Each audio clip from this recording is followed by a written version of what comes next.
Hi and welcome everyone. This is Varley at Lavender Sky Panther with you on Sunday, January 19th, 2025. This is Sky Show number 206 called Look Up, Cloaking Craft Plus in Florida. This is part 8 of an 8-part series covering highlights from not only my first 200 plus shows, but also covering highlights from my YouTube community page. This particular part 8 is going to include ones that were posted in 2024. So I do invite you to go back and check out parts 1 through now if you have an opportunity and would like, because essentially I'm covering the highlights, some of the best from the entirety of my 5 years of documenting cloaking craft, sky anomalies, nature observations, kind of some words, wisdoms, and spirit of the day types things on this channel for coming up on about 5 years. In this way, you just kind of see a nice little recap without having to go through each individual of the 200 plus shows, but obviously certainly invite you to look through those too as you are guided as well.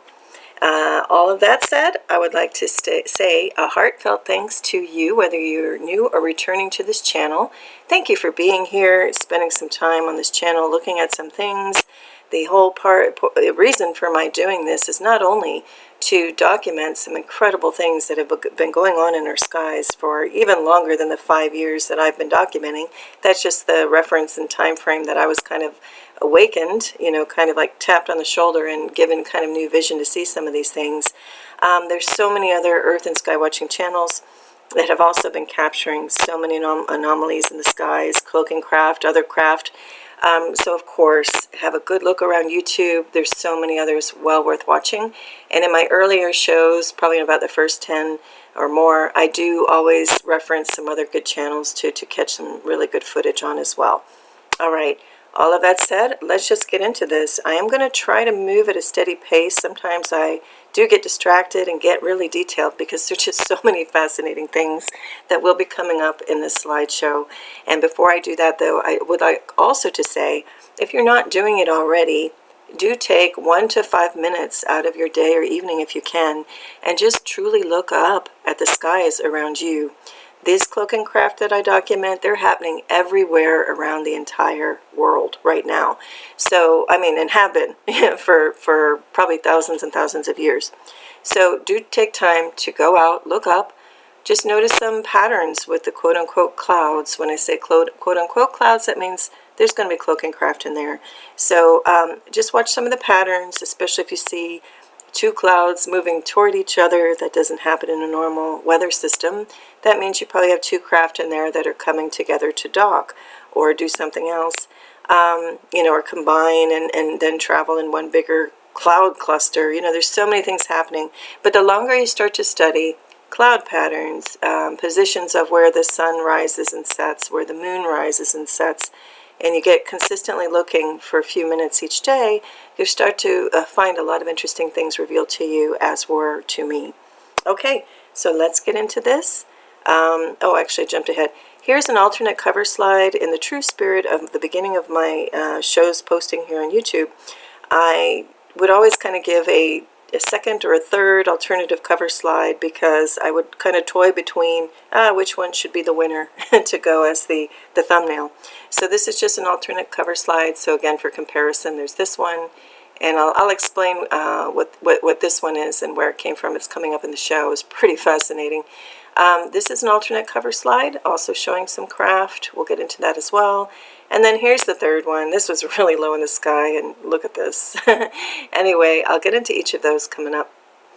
All right, so again, this particular show is covering the ones coming from the posts of my YouTube community page. So I invite you to go look there too if you want to see a little bit more, in your own time. And also, what do I want to say? Pardon me, it's been a late night. I have been pushing to get this part 8 out and much quicker than I thought. So something was seriously guiding me to get this done by Sunday. So I've pushed out maybe 2 or 3 shows much quicker over this past week than I normally like, because it takes a lot of time and effort to put these together. But anyway, so yeah, forgive me if I have a pause here and there trying to grasp a word.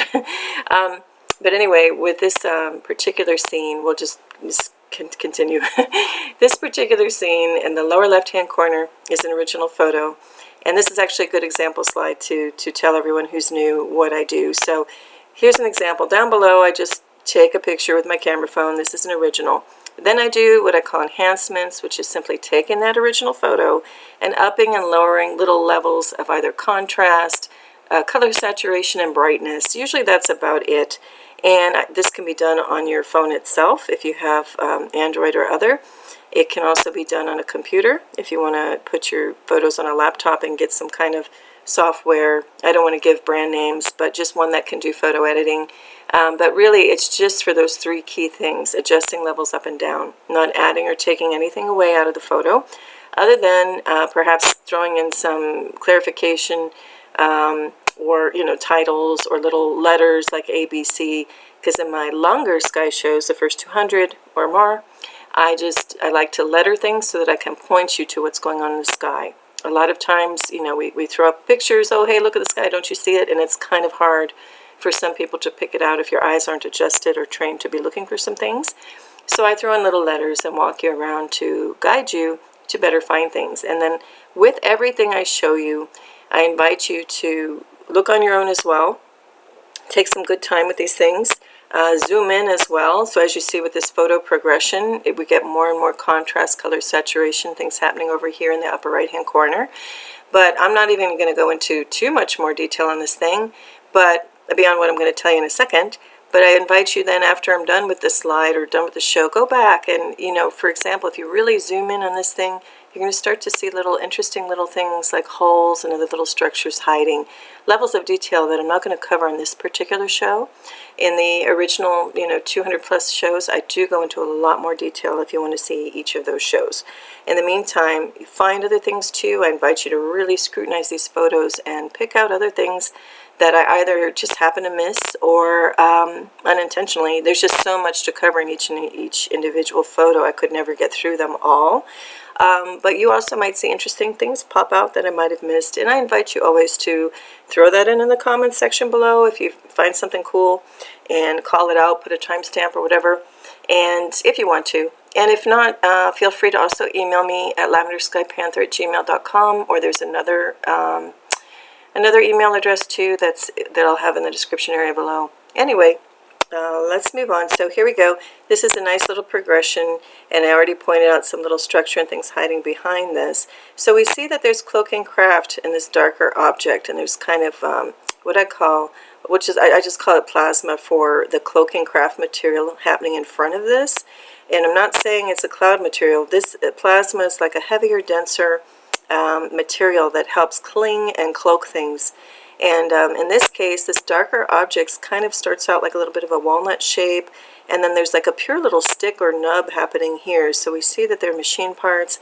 And then here we have like a cord, it looks like, this like string with a triangular shape at the end of it. So it looks like it's towing something, but anyway, I just want to say that there's much more going on in here if you look at the dark objects, backlit objects and things. But for now, we're going to move along. In most of these, if I don't say anything of where it is, excuse me 1 second, hold on. Okay, and if I step away, I'm just needing to clear my voice. So in this particular case and others, if I don't say where it is, more than likely it's in the skies over Miami. In this particular episode, covering North Florida, South Florida, and just a moment in Georgia. So here we're going to keep going. So now, lower right-hand corner is the original, and moving toward the left, we have a nice progression up into the top. And I did do a sketch overlay. This is just done with my finger on the phone. I pull up the camera, and there's a little feature to mark it up. That's all I've done. So here I'm just kind of making sure nobody misses, this overall form. Now, in addition to this, we've got like a sphere hanging out over here, which if you look at the lower left, you start to see it.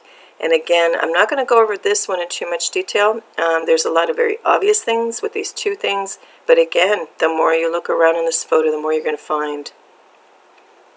Okay, similar thing here. Started to see some weird movement, some weird like ripple effects, or these are all concentric lines, So some kind of activity is going on up here. Now, some people might say, if you're familiar with it, if not, I invite you to look up the acronym HARP, that technology to affect and control the weather. But sometimes when I see these ripples, some people say, oh, that's what that is. No, my theory is that this is just purely energetics coming off of the cloaking craft above. So they're sending out kind of sound and, frequency signals. I don't believe that's a part of the other technology, the more man-made technology. So I believe a bigger craft is up here, maybe even much bigger than, see this curve? That might be the overall shape of a much bigger craft. And this is just some of the energetics rippling through. Also within this overall scene, we start to see a symmetrical object here. Like these are two wings. That might be the bow of the ship, so to speak, and then that would be the tail heading to the back. Again, the more you look, the more you're going to find. I just happened to grab one moment of this post. I think I had a series of 5 showing the original to the most progressed enhancement. For whatever reason, I only grabbed this one photo. So if you want to see more on this, just go look at my posts, and I've got the date right here of January 24, 24. All right, this is a fun example, I say on my post. It's always fun to see cloaking craft in the skies of movies. This seemed like a natural on-location moment, not green screened. How many triangular and other non-natural cloud shapes can you find? And so, as always, I say start with the first original and then, look at the progression. So when I saw this movie, this is coming from Star Wars Episode 9, The Rise of Skywalker from 2020.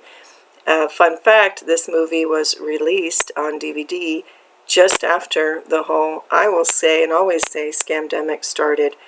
Now, of course, there were some real cases of things, but blown out of proportion. That's why I'm saying it that way.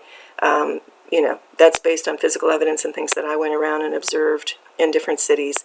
So anyway, I'm just going to leave that. That's a whole other subject. But for right now, this movie, the DVD came out just after that, and I actually did, purchase it. So this is just a scene, a still from the movie. But what caught my particular attention is one of the lead characters, or the lead characters, walking through a desert scene, and I believe they filmed this in Jordan, I'm not sure. But anyway, look how straight this line is in this. And the moment I saw the movie, this really, once you know what you're looking for in the skies and seeing cloaking shapes that are geometrical, symmetrical and everything, it's kind of hard for me not to see it when I see a movie pop up with a sky in the background. So right away, I saw, in real time, my first time watching this movie, straight angled line coming across this way. So it's a triangle with another triangular form in front of it, superimposed in front or floating in front of it. We also have another straight line. So to me, all of these shapes are triangular. So we go to the left with more enhancement. We go up here. We come to the middle, even more enhancement. And over here, I'm just very quickly sketching, overlaying, what could be all the little triangles and shapes and things happening all over the place. I do believe that this is a craft. So is this, because it's a straight line. Again, straight edges, which just don't happen with natural clouds. So anyway, have fun looking around at movies. There are a couple other ones I can think of that had things like chemical-filled trails or chemtrails in them. One is I think it's called Race to Witch Mountain. That's one where it had clear chemtrails over a desert scene, halfway through. They're on the highway, and you can see them. There's also other movies that have been retroactively edited to put chemical-filled trails in them. One I can think of is one of those Back to the Future movies. I think it's number 3, where the lead character's out and doing a Western scene at the very beginning of the movie. And I'm pretty sure, because from what I remember, I did not remember them in the original. And then in later versions, I now remember seeing chemtrails, but they were added in.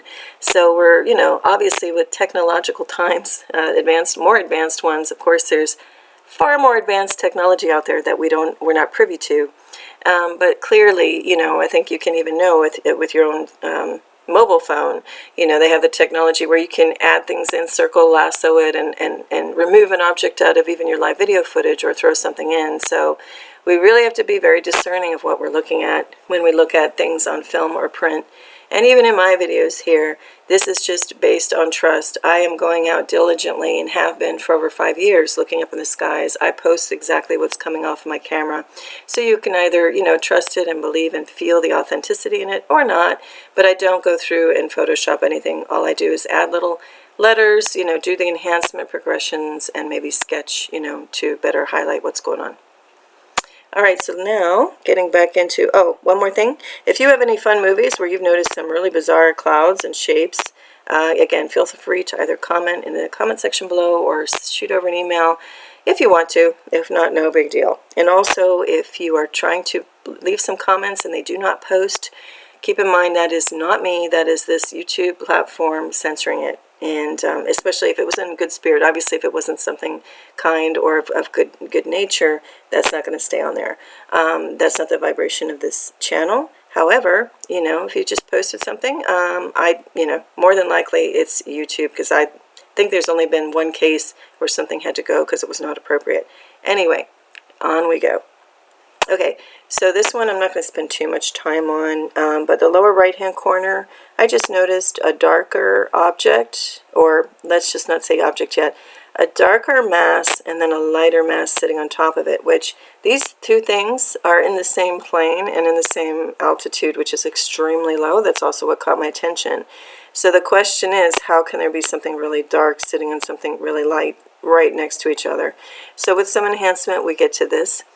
And this one's a little bit harder to detect because it's weirdly, some of these when I do the enhancements are really clear, and some get really strange with weird textures and really kind of, I think it's an extra layer of camouflaging technique. I don't think the actual craft here, because in this case, I see the overall craft is something like this, if you follow my cursor, because we've got shadows, kind of around this thing, and that would be a tip or like the point of the front of this craft, and this would probably be the little command center in the back is what I'm thinking.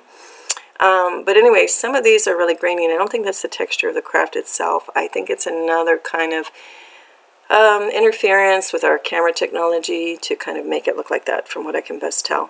Now, up above it, you can just see two parallel lines with hard shadows. This is a little craft sitting there. There's actually multiple parallel lines, straight edges. There's something here too that looks like it has engineered technology to it, more, lines together that would not occur in natural cloud. And as you can see where my cursor is up here, it's a very different in character than everything else happening around it. Other craft, I believe, is cloaking behind. There's some very heavy particulate. It gets a little blurry. That tells me there's something going on back in here. And actually, these little lines are probably just the front of a bigger craft that I see over here cloaking.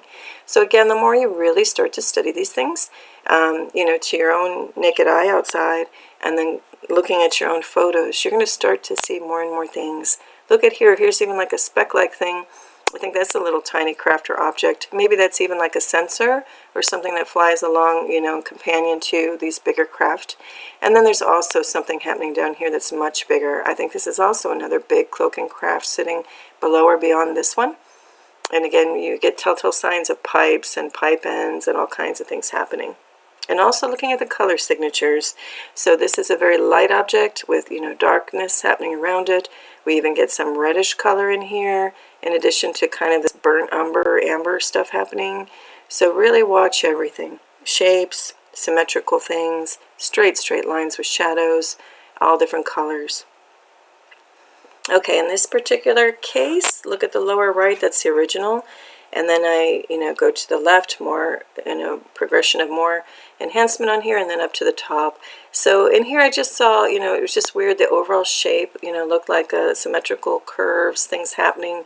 And then when we start to even look at more detail, something's happening in here with a triangular shape. There's a pure circle here, nice pure curve happening here, another curve going this way. So I didn't capture more of the sky. I wish I did, because I was really just so focused on this darker shape. But really, that's the void resultant from two curves. So look at this thing when we start to, on the lower middle picture, when we start to look at it zoomed out a little bit more, you see this is the edge, huge curve. So this is a giant sphere. And there's like a detail, here that I was looking at is really kind of a detail of a much bigger thing. And that could be said for this too. So unfortunately, I did not capture more to really, fill in the pieces missing. But then I did want to point out too, look at this, this weird little piece here. That's a definite engineered part. So again, have fun looking around here. To give you a sense of scale, this is a roof line, and this tree is probably at least 100 feet tall, and it's a rainbow eucalyptus, and then this is, the scale of everything going on beyond it. And here we're zooming in on that little tab piece I was just talking about. And then look at hiding in here. That's a weird little piece. Look at the texture. It's all got riddled with all these holes. Almost looks like the texture of a peach pit or something. It's really weird. So I know that these are definitely engineered parts hiding within the cloud. Now, as I've mentioned in other shows, this is, I think, what I'm coining, the phrase, at least, I don't know anyone else coining this on this, but it just came to me to say sloppy cloaking. When I say sloppy cloaking, yes, I think the ET is behind this, and this is definitely at a scale that is extraterrestrial done. Could also be interterrestrials, ones from inner Earth, or other dimensions. Could be any number of beings doing this. Are they benevolent? Yes.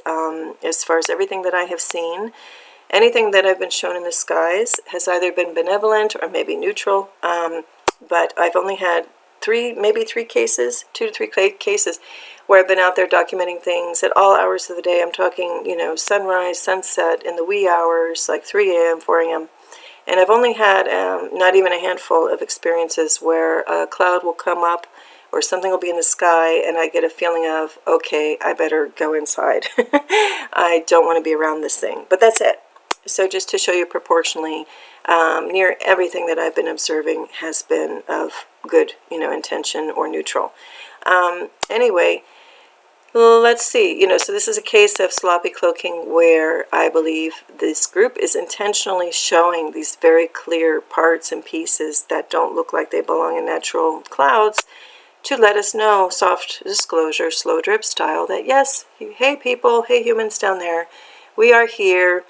Your globalists, your controlling type oppressive governments aren't ever going to talk about us because that would mean the end of their oppression, and we don't want to scare you, so we're just going to show you little parts and pieces here and there, get you used to us, much like just getting used to a pool of water, just putting your toe in, then your foot, and then slowly you get acclimated, and that's what we're being shown.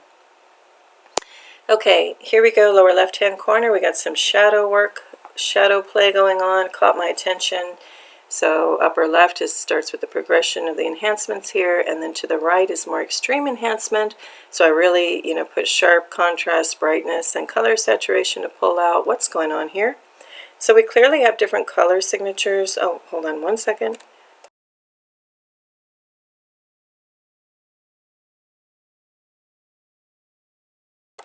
Okay, I'm back. Golden color signature down here. And then things get real dark, and we got blues and whites, so that already tells me a lot's going on in the scene, and it doesn't take much to see that this is a pure triangular form. 2 little holes here, so there's some kind of technology happening in front of it. And then I don't know what this is, but I know that's not natural cloud, and we got a straight line more or less. It has a little bit of camber in it or curve. It looks like some other little craft is springing up off the top of this thing. So I think this is also a big craft with, little objects that kind of use this as like a landing platform to come and go. Then we get this weird technique that we saw. I'm going to jump up to the upper left photo. This kind of weird texture that we saw in one of the earlier photos. And I think that's simply another craft in the foreground, creating another kind of camouflage interference just to cloak itself, while, these are doing it in a different way. Okay, lower right-hand corner is an example of just taking a photo at night.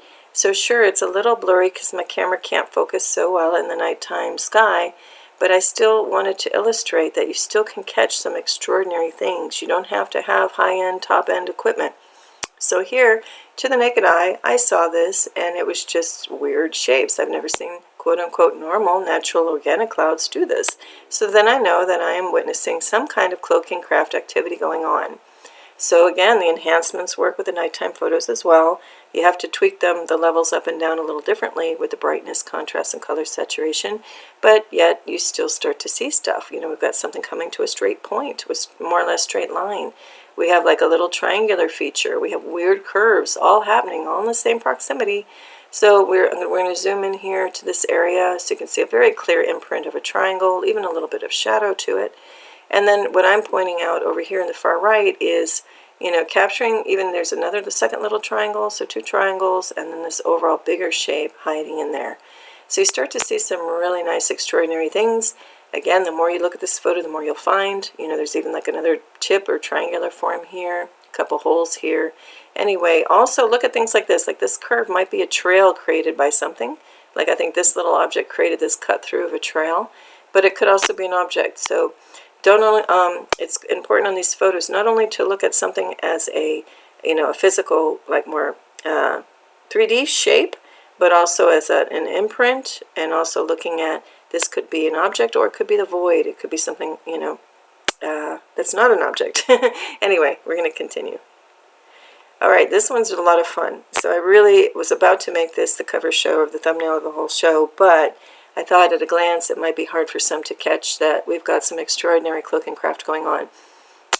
Just because people might focus on this and say, what, that's just a cloud, and miss that this object hanging from it is highly unusual. So we look to the lower left. That's what I saw in the sky. And again, right away I saw it. This is extremely low. We got more or less a straight line happening. And what the heck is this thing? No natural cloud would ever do this, what's happening below. Plus other really insanely low in altitude clouds were going on. I'm just walking through a street in suburban Miami, kind of densely residential area. So I go up, and with just a little bit of enhancement, so much is revealed. Not only do we have this odd thing just kind of like stuck onto the bottom of this, we also have triangular shapes and other weird things happening in the other clouds beyond. So jump down to the lower right with a little more enhancement from that. I also see, well, actually go back up to the upper left for a second.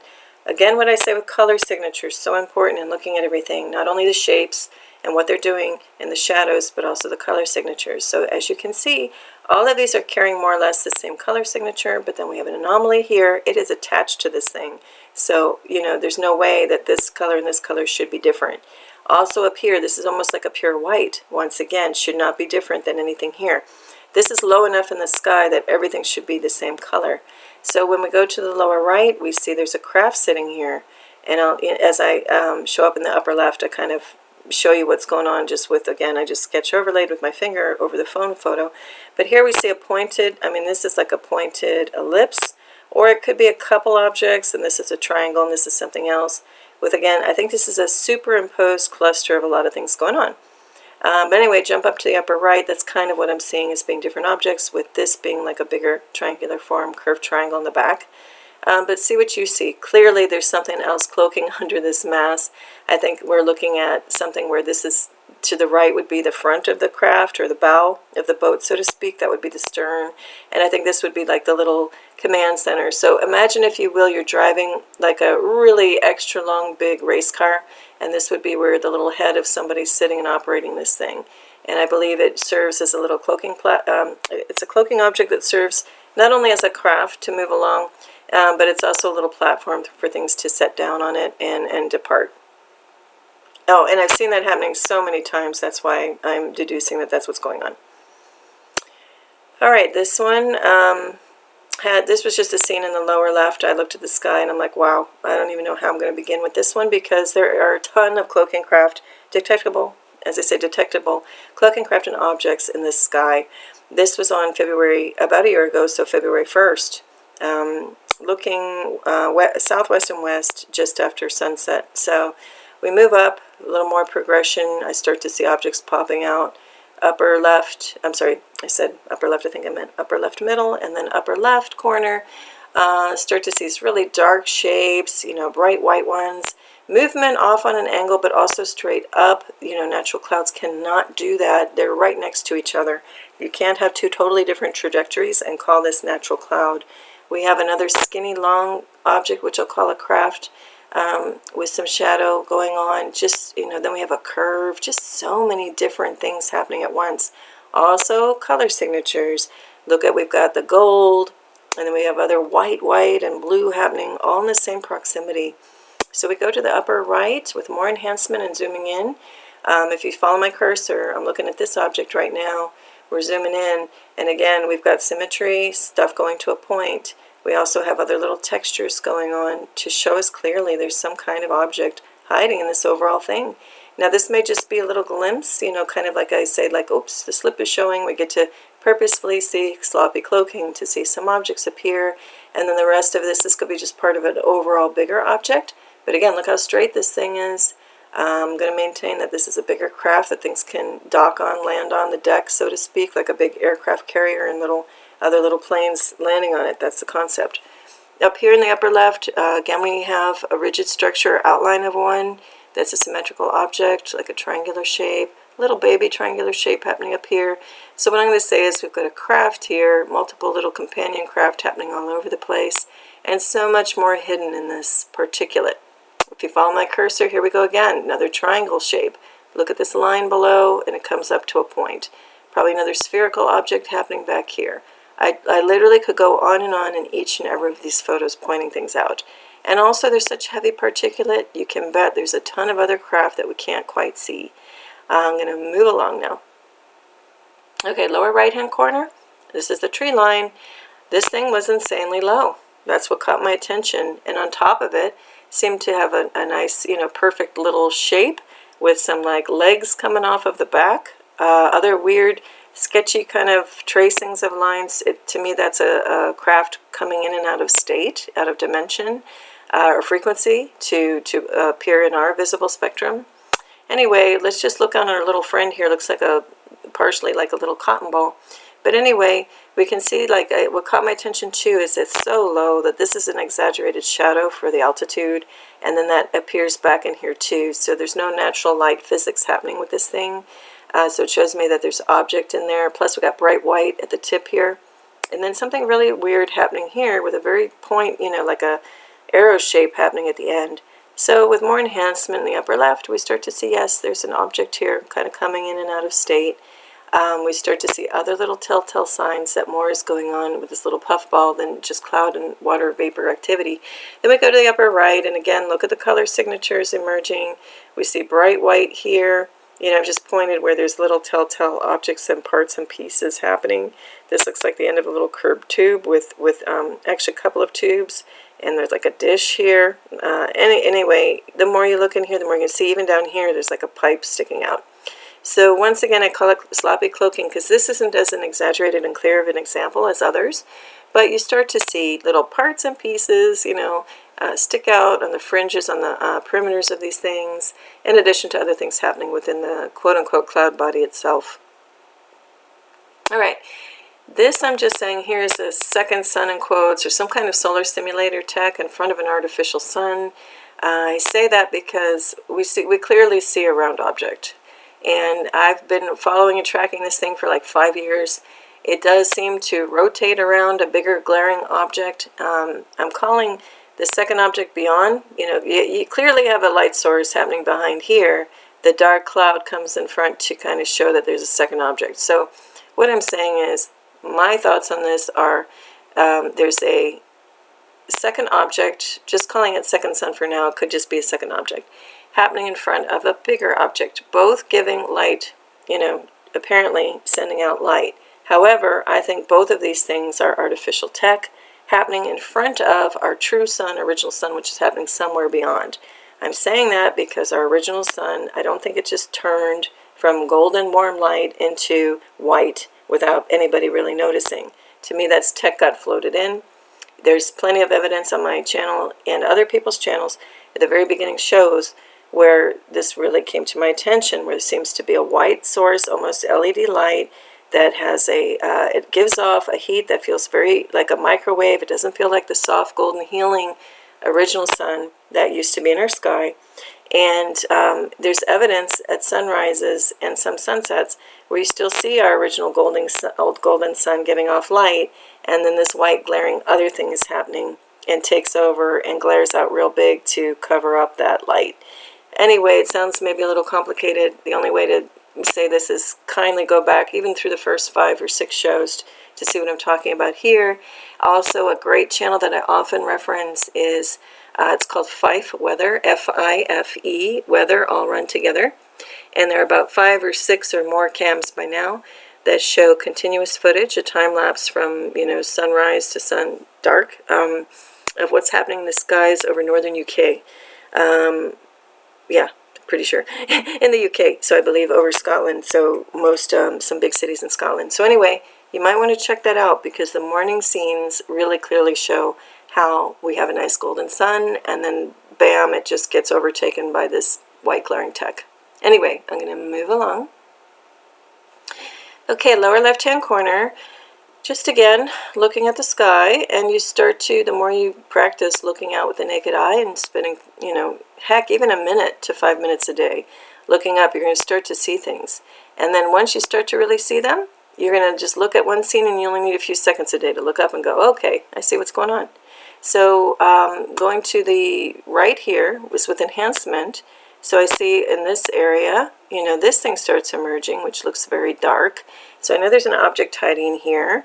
These things start to look like symmetrical triangular forms. And actually this is part of a bigger form with kind of plasma, cloaking material interference.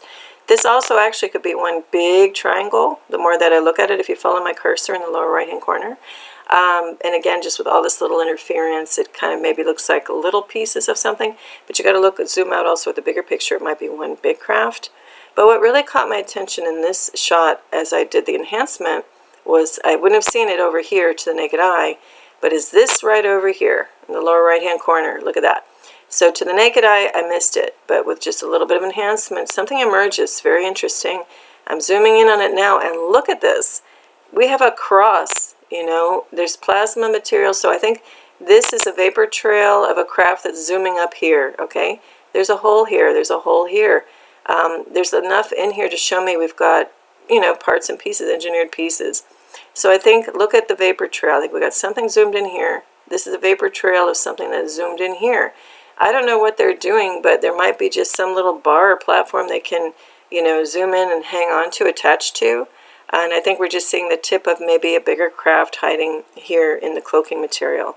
Interesting things pop up when we zoom in. Now I see something that looks like, again, engineered technology. We're seeing something that just looks like a wishbone form, but I think we're just seeing a darker material of craft below, and this is just the way the plasma on top of it is organizing itself. We go to the upper right, there's something cloaking up here because I see holes, pure holes of machine parts, and that might be, again, tubes where this cloaking material gets pumped out of. As I always say, I would love to see all the plasma blown off of these things. I think that day might be coming sooner than later for us to really see what's up there. Once we understand that these are not out to get us, these are intelligent life, these are beings just like us, but, in a beautiful vibration, not the warring, killing, whatever type of vibration that's on this planet, which I also think is not of true human being nature. That's other things that have forces that have commandeered our planet and attached themselves to people, because I do know that all of us human beings, that if you have a God spark within you, that spark of life that we all get when we're born on this planet, we come into this dimension. You can even see it on the little sonograms, the ultrasounds, whichever one, I can't remember. When you see a baby first coming to life, you see the heartbeat, that first flash of light, that electromagnetic pulse. That's us arriving here. And from where, you might ask? Nobody can quite define that unless you are of faith and belief, and you know that that's coming in, from God's source, energy. Anyway, all that to say, there's just so much going on in the skies, and I'll sum it up with, this cross form. Again, there's no way that a natural cloud blowing along can make something truly perpendicular and linear like that. So we're dealing with craft, and it's okay. These are benevolence or neutrals beings. Okay, lower right-hand corner, another example of nighttime stuff where you just take a picture at night. What caught my attention was just these clouds felt really weird, the way they were forming in the night sky, and I even saw something going up vertical, so I'm like, okay, let's see what we've got. What I did on this one, though, I think I zoomed in, and I'm only focusing on this portion, the upper left of that photo. So there's more stuff going on in all throughout the photo, but I'm just kind of zooming in on the upper left of that. So for example, I see this thing kind of poking out, and then weird things happening, along there. So when I zoom in, just see that this looks like a standalone shape. That what is this, a cloud wouldn't start to form like this and then do this. So to the right, I'm just showing where all these little different objects, what they could be. And I'm going to move along for you to kind of, check that out on your own time. But, the more you start to see that this stick is really like a stick with a round shape on it. I mean, even this one, you got to look hard and maybe zoom in. Again, it's a little grainy because it's dark. But over here, I start to see like a ring-like shape, and you start to see more and more the more you look at some of these things. That's maybe a harder one to tell. And now I realize I put the slides out of sequence. This was supposed to come after this one. This one is still covering that area over here, and then, you know, but you get to see a little bit more on that enhancement of what's going on over here too. And actually, I take it back. I thought I was covering this area. I was covering this one, pardon. In this slide, I'm covering this side. So here we go. Now, right off the bat, you see this thing. You see like weird things happening. And again, what really called my attention on this slide was this thing. But also interesting is this looks like a big object, like egg-shaped object going vertical with weird like camouflaging stuff coming across it, or other little craft. Anyway, but back over to here, you know, this just to me looks symmetrical. And I don't know what that dark hole is, but you know, these objects just, they look clear as objects and very symmetrical. See what you can find. Okay, this one, lower, well, middle left, is the original scene. So that's supposed to be the sun. Again, white and glaring, nothing like our original golden pulsing sun, with a bit of a quote-unquote halo around it. This has been very normalized in recent years. Quote-unquote, you know, the ones running or trying to control and enslave the planet. Yes, I'm saying that. They will, you know, on the news, on the mainstream media say, oh, it's just like a halo, and they'll try to explain what's going on. It's not the real legitimate cause of these things. These used to be rare when I was growing up. They would call them a sundog, where it's darker, you know, in between like a spectrum ring and the sun. Now these things are seen every day all over the place. So there's something else happening here. I'll still say it's an effect of some technology and not a natural cause. But anyway, what caught my attention, just looking past this, is okay, we know that's something manufactured. This area was starting to catch my attention to the naked eye, plus this down here. So with some enhancement, we see something's going on here that's just not normal, to have all of this movement and weird activity when everything else is kind of, you know, just kind of particulated out. And then we look to the right with even more enhancement. I'm just showing, you know, the lines of what I'm seeing. I'm kind of seeing a perfectly, you can see the ring of this thing. Look, it even cuts between the cloud. It's a perfect ellipse. And then another geometrical shape. So this is just kind of what I was seeing right away. Once again, I'm not calling out all the shapes. Have fun looking around a little bit more on your own. But this one's interesting because to me this is one overall bigger shape. Now keep in mind, these things, these cloaking craft, they can cloak in many different ways. Some is that, you know, they're, like I said, they show machine parts. They let themselves be a little bit more material in our dimension and then cover themselves with this plasma material. Sometimes they're coming in and out of state where you just kind of see tracings of something. You know it's there, but it hasn't fully developed.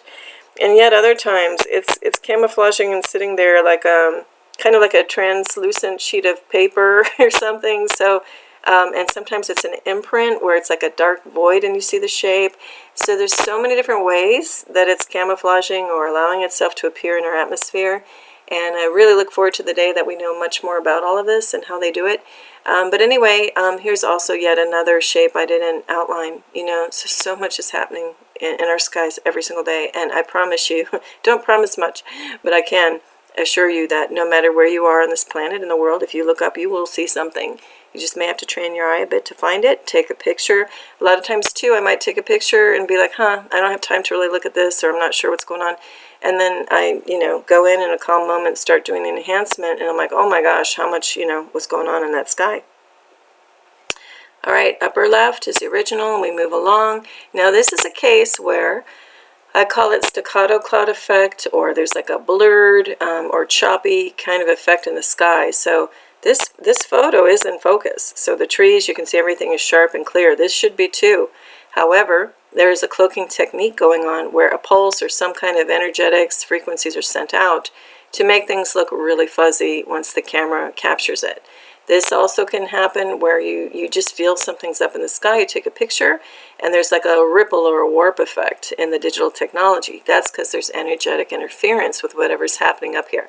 Sometimes it's intentional, sometimes things don't want to be caught, and then sometimes it's just a function of whatever's powering these things and our camera don't mix.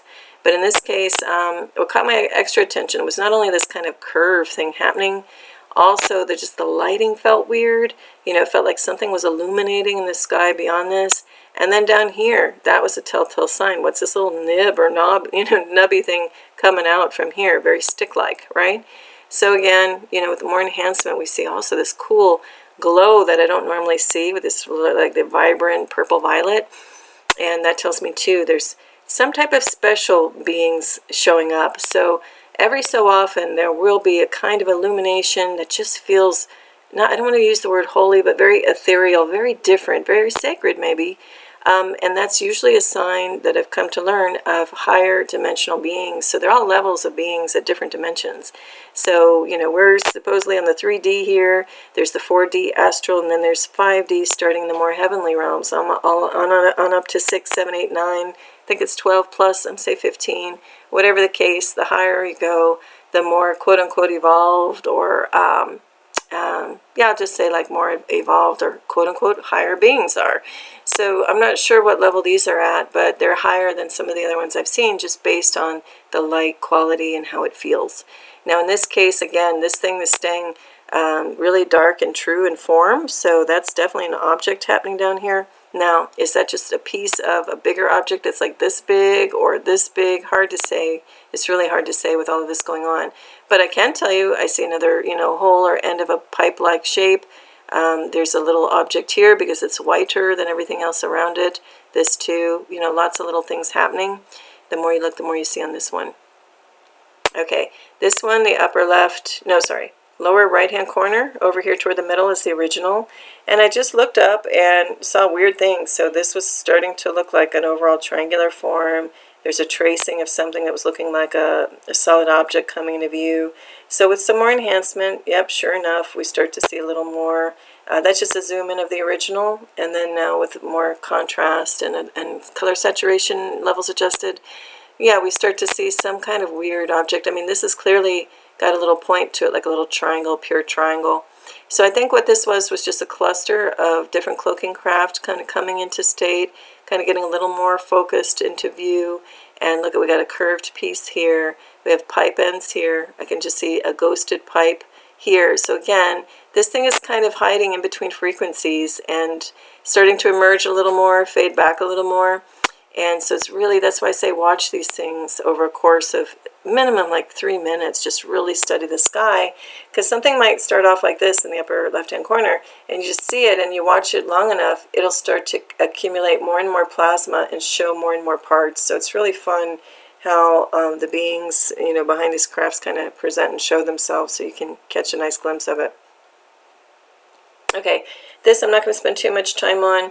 Just the lower left was at a sunset, and I'm like, okay, that doesn't look like the shape of a sun, setting. It's like a mass of light with another mass of light on top of it. So, you know, I thought this is going to be fun to look at with enhancements. So the upper left is a little more enhancement. Sure enough, this doesn't look like our sun. You know, there's no way a sunset would ever look like that if we're just dealing with a ball of light. Look at the shape. Even if we're looking at a more massive shape, well, then what's this other thing of light sitting on top of it, right? So we go to the upper right, and here we go. Look at the rim of this. This isn't just the sun setting. These are craft. And how can I tell? What is this? This is structure, you know, going right between here. So if we go to the lower middle, look at this. This is just like rod of something else happening across the back of this. So I'm going to say we've got two big craft, you know, hiding behind here. Not even hiding behind there. I think they are generating the illumination themselves. And we've got a pure structure. I mean, this right off the bat reminds me of like a rusted steel beam. But, you know, it's a craft. It's solid structure, and it's massive. And we also have solid parts here too, beyond, you know, and little shadows, little things happening. So have fun looking at this one. It was really pretty wild. Here's another one. Let me go back a second. Okay, this is all at the same time. So this was February 14th, Valentine's Day, here in the U.S. Last year. And this one is, oh, this one's a few seconds later. Okay, so the same scene, just happening a few seconds later. So the lower left, I'm still observing that weirdness that we just looked at. And then I see this clear, shadowy, you know, very pretty sharp line coming across. And then we go to the right, moving to the right, I'm questioning, okay, what's this little thing now showing up? And then still what's going on with this quote-unquote light ball going on down there. So we go to the upper left and look at this. Some kind of object starts to show up. You know, it's got a little bit of weird plasma cover in the front of it too. What's this line doing? And then we lost our second illuminating ball back there, right? And so we come to the right-hand side. I want to zoom in on what is that figure. It almost looks like somebody, like a person with their head and their arms outstretched in their body, and they're like flying over and looking down. So this clearly is another object. And what's interesting is this a shadow cast from this below? And we've got the object, creating that shadow. I think so, because it does kind of echo this piece and this little, bump out, which would be a shoulder if this were just imagine like a person flying, and that's their chest and their arms outstretched and their head looking down, and their body, their legs.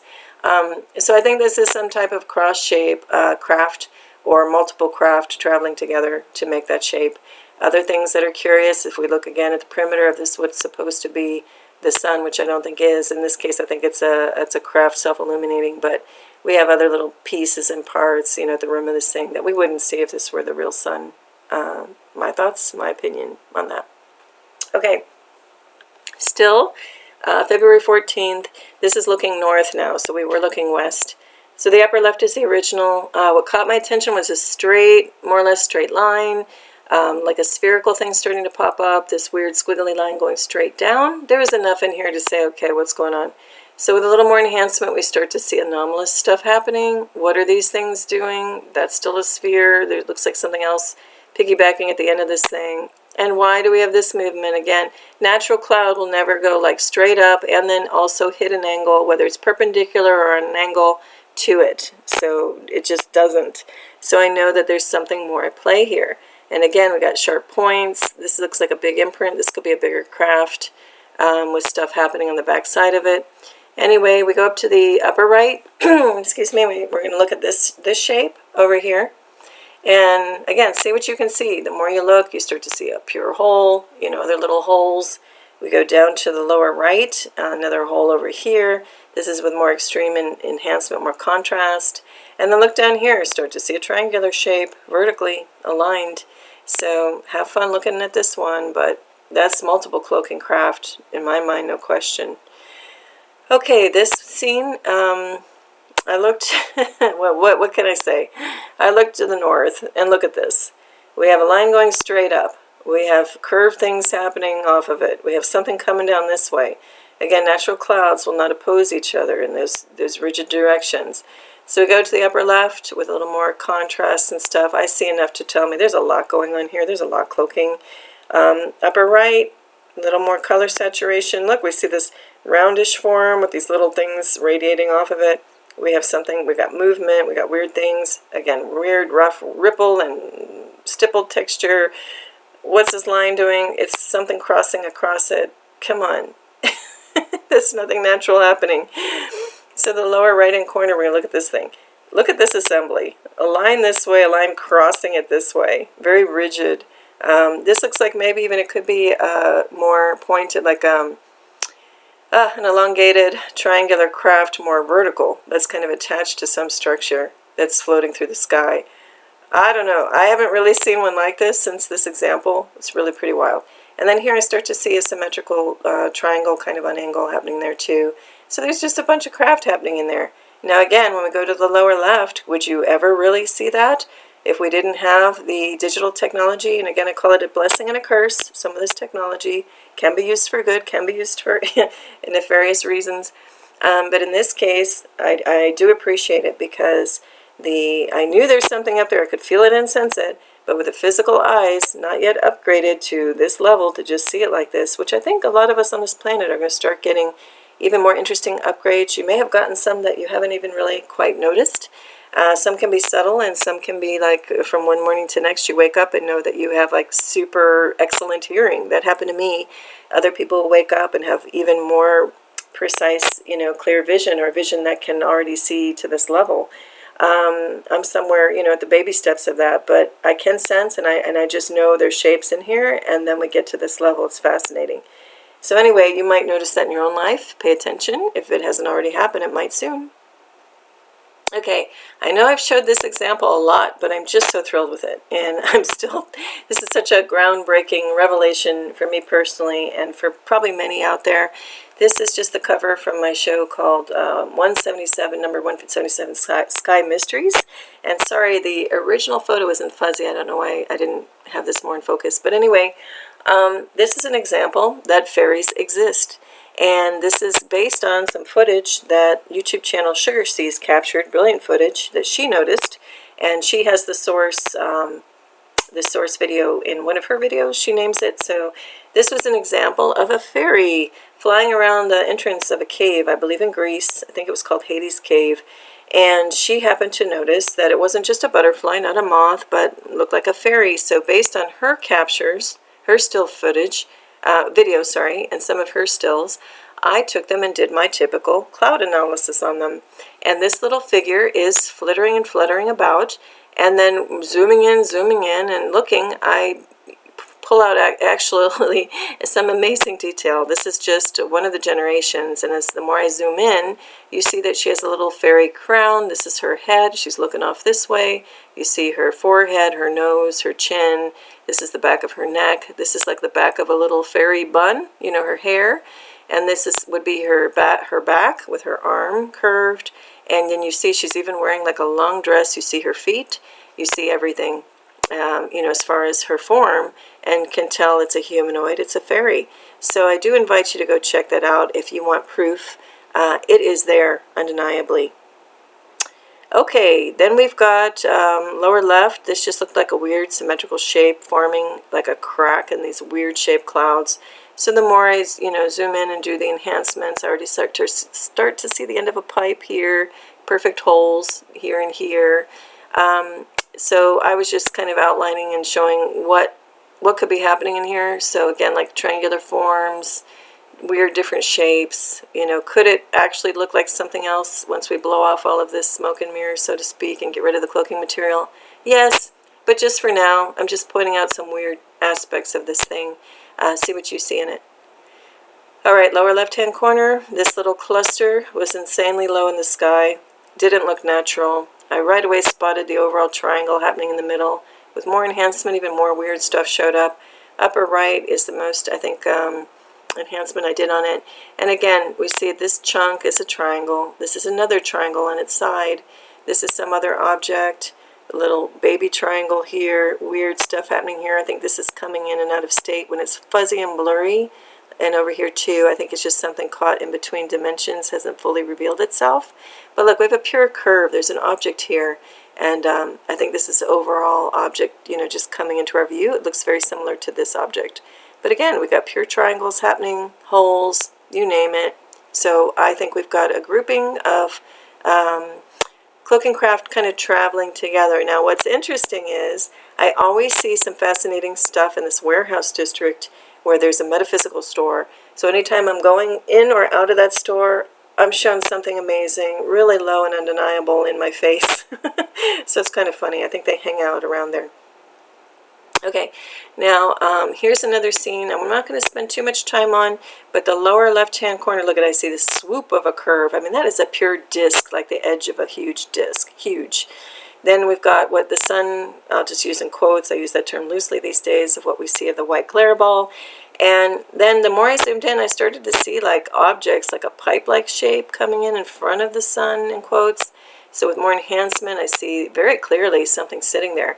So the upper right, even more. Can I tell you exactly what this is? No. But I think there's a bigger craft here, and that might be a machine part coming off of it. And then what got interesting was this section up here. So look at the color signatures once again. Why is everything kind of white and monochrome? And then I zoom in and we start to see reds and oranges and then blues and weird little objects. So we've got kind of like the part of like a pure elliptical form with something weird happening off of it. We got little something flying in front. And this is like the bottom of a triangle. Again, if we go like this, that's a triangular form with a pipe end. So I think I capture it here. Yeah, we're going to zoom in. So I'm going to go back up. Keep in mind now, we're going to zoom in on this whole thing. And we're going to look at these different elements. Okay. So lower middle. Okay. I have A and B. Let's just call it side A to the right, side B to the left. And I'm going to zoom in a little more on some of these things, like looking at this curve to the lower right. I'm kind of capturing that curve. That's a pure ring. So I think that's a cloaking craft in and of itself, making that hard shape. I mean, it's a really hard circular edge. So let's look at A on this side. I was trying to get at what is this weird thing sticking out, you know, like this in front of the quote-unquote sun. So I think this is all weird camouflage textured thing and part of a bigger thing that's got white out blind spots in front of it. But clearly some kind of technology. I mean, that's a pure triangle up here. Another like weird little ring, like too perfect to be just a haphazard cloud, you know, form. It's very rigid, this thing. Other things happening here along the edge. And actually, the more I look, this looks like, if you follow my cursor, this looks like the edge of a circular form, a much bigger one too. So much is going on. But now what really caught my attention is B on the left side. Look at this. To me, it looks like a serpent, like a dragon head, or like those huge dragon slash serpents that you see on the really ancient maritime maps. To me, it almost looks like the front of one, and that's the mouth, and something's flying out of there. Almost like it's its tongue and it's trying to catch a fly. But I will say that that's just a very clever kind of cloaking technique. This is an overall object. And maybe it is shooting something out, you know, and maybe that's a little launching place where craft shoot out of. I don't know. But look at the massive scale of this, what it has to be doing that. Again, I got no bad vibe off of it. Just curious. Okay, here I'm just showing this is extremely low in altitude. Extremely low. Zooming in on it, you know, we just also start to see some concentric ring patterns, things that seem too organized just to be a haphazard trail. Now, in no way, shape, or form is this a condensation trail or contrail. I don't even get into that discussion. That's a joke at this point. These also, I'm not convinced that these particular ones are chemical trails or chemtrails. To me, these are called what I call camouflage trails, where sometimes there are trails that might not have any chemical or toxins in them. They're purely just sent out to cause either a distraction, like, hey, look over here at this X while this massive craft is just sitting in plain sight, if you know what you're looking at, you know, cloaked albeit, but, or it's just something else done for a different reason. I do think sometimes these trails might be used for good purposes. If it's a camouflage one with no toxins in it, it might be to spread out so it can highlight if there are any negatives or negative craft in the area. In this case, I'm not sure what it's doing. It also could be just simply to highlight something to people like me who, whatever intelligence is up there knows people like me are out there. They can see me documenting this stuff all day, every day. Maybe it's something, you know, was to grab my particular attention in that area.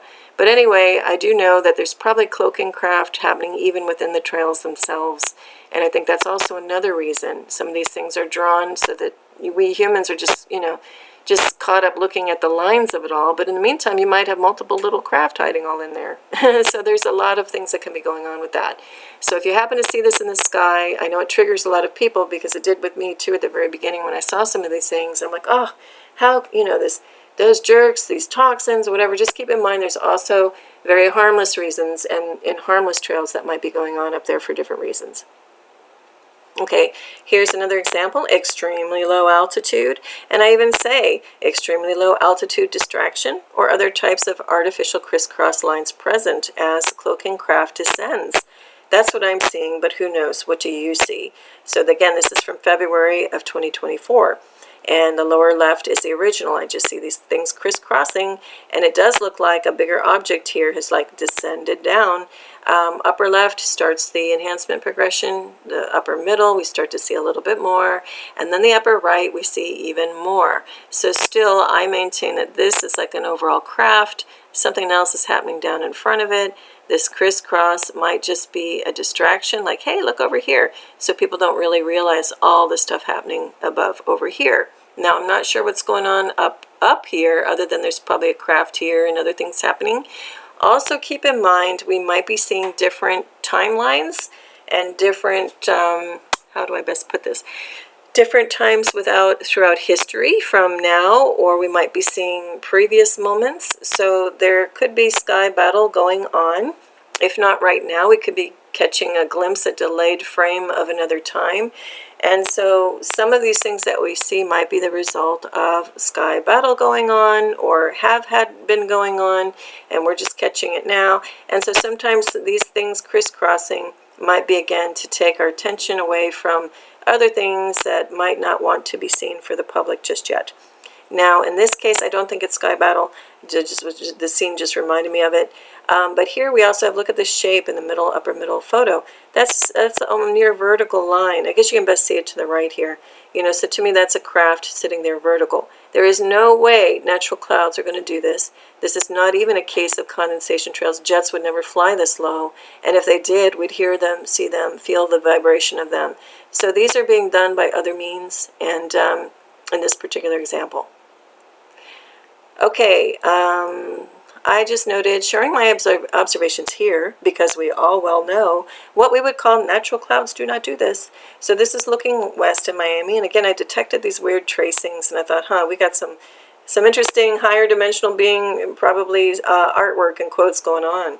So sure enough, with some enhancement, wow, I didn't expect this. So some very weird shapes, upper right, I'm zooming in a little bit more contrast, just a lot of different tracings, a lot of different movement to be natural cloud.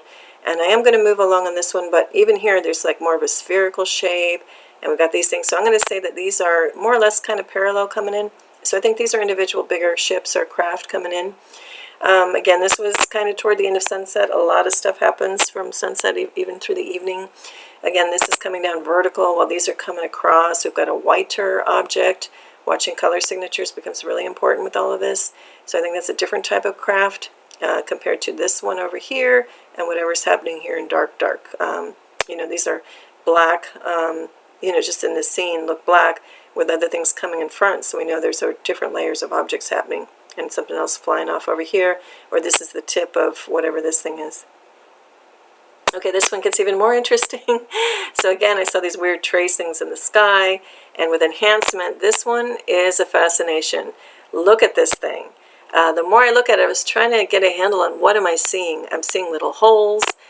These are repeated forms, and they've got a straight line across. We've got parallel lines like a ladder, There's no way in heck that can be a natural cloud formation. We're looking at an object. Now, the more I look at it, I think down here is the point, or the would be the front or the bow of the boat, so to speak, and that would be the stern and the back. So I think this is it's definitely some type of object. And can't tell you exactly what, but it's fascinating. And then there's also another one coming over here, horizontal. So it's just kind of camouflaging in the glow, Now again, lower left is what I saw to the naked eye, but I could make out these are rigid shapes, and it gets a lot of fun. It's almost like magic, you see it popping up in just doing a little bit of enhancement. So this literally pops out after just doing a little bit of leveling changes with the brightness, contrast, and color saturation.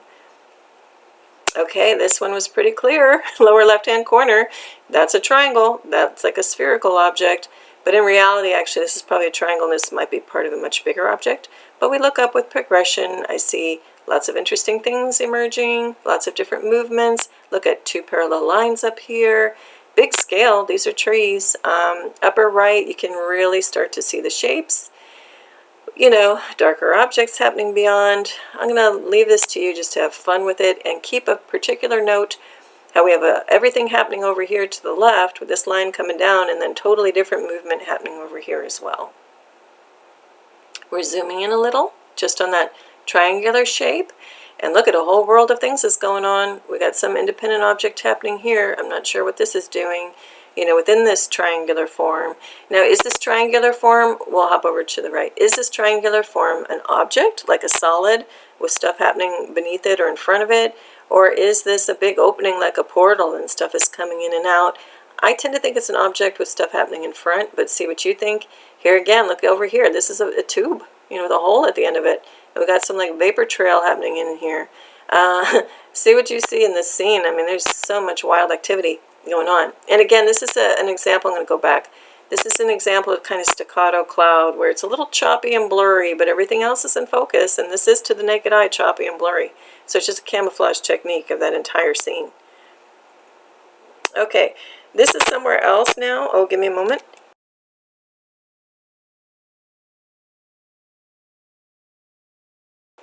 Okay, I'm back. Lower left-hand corner.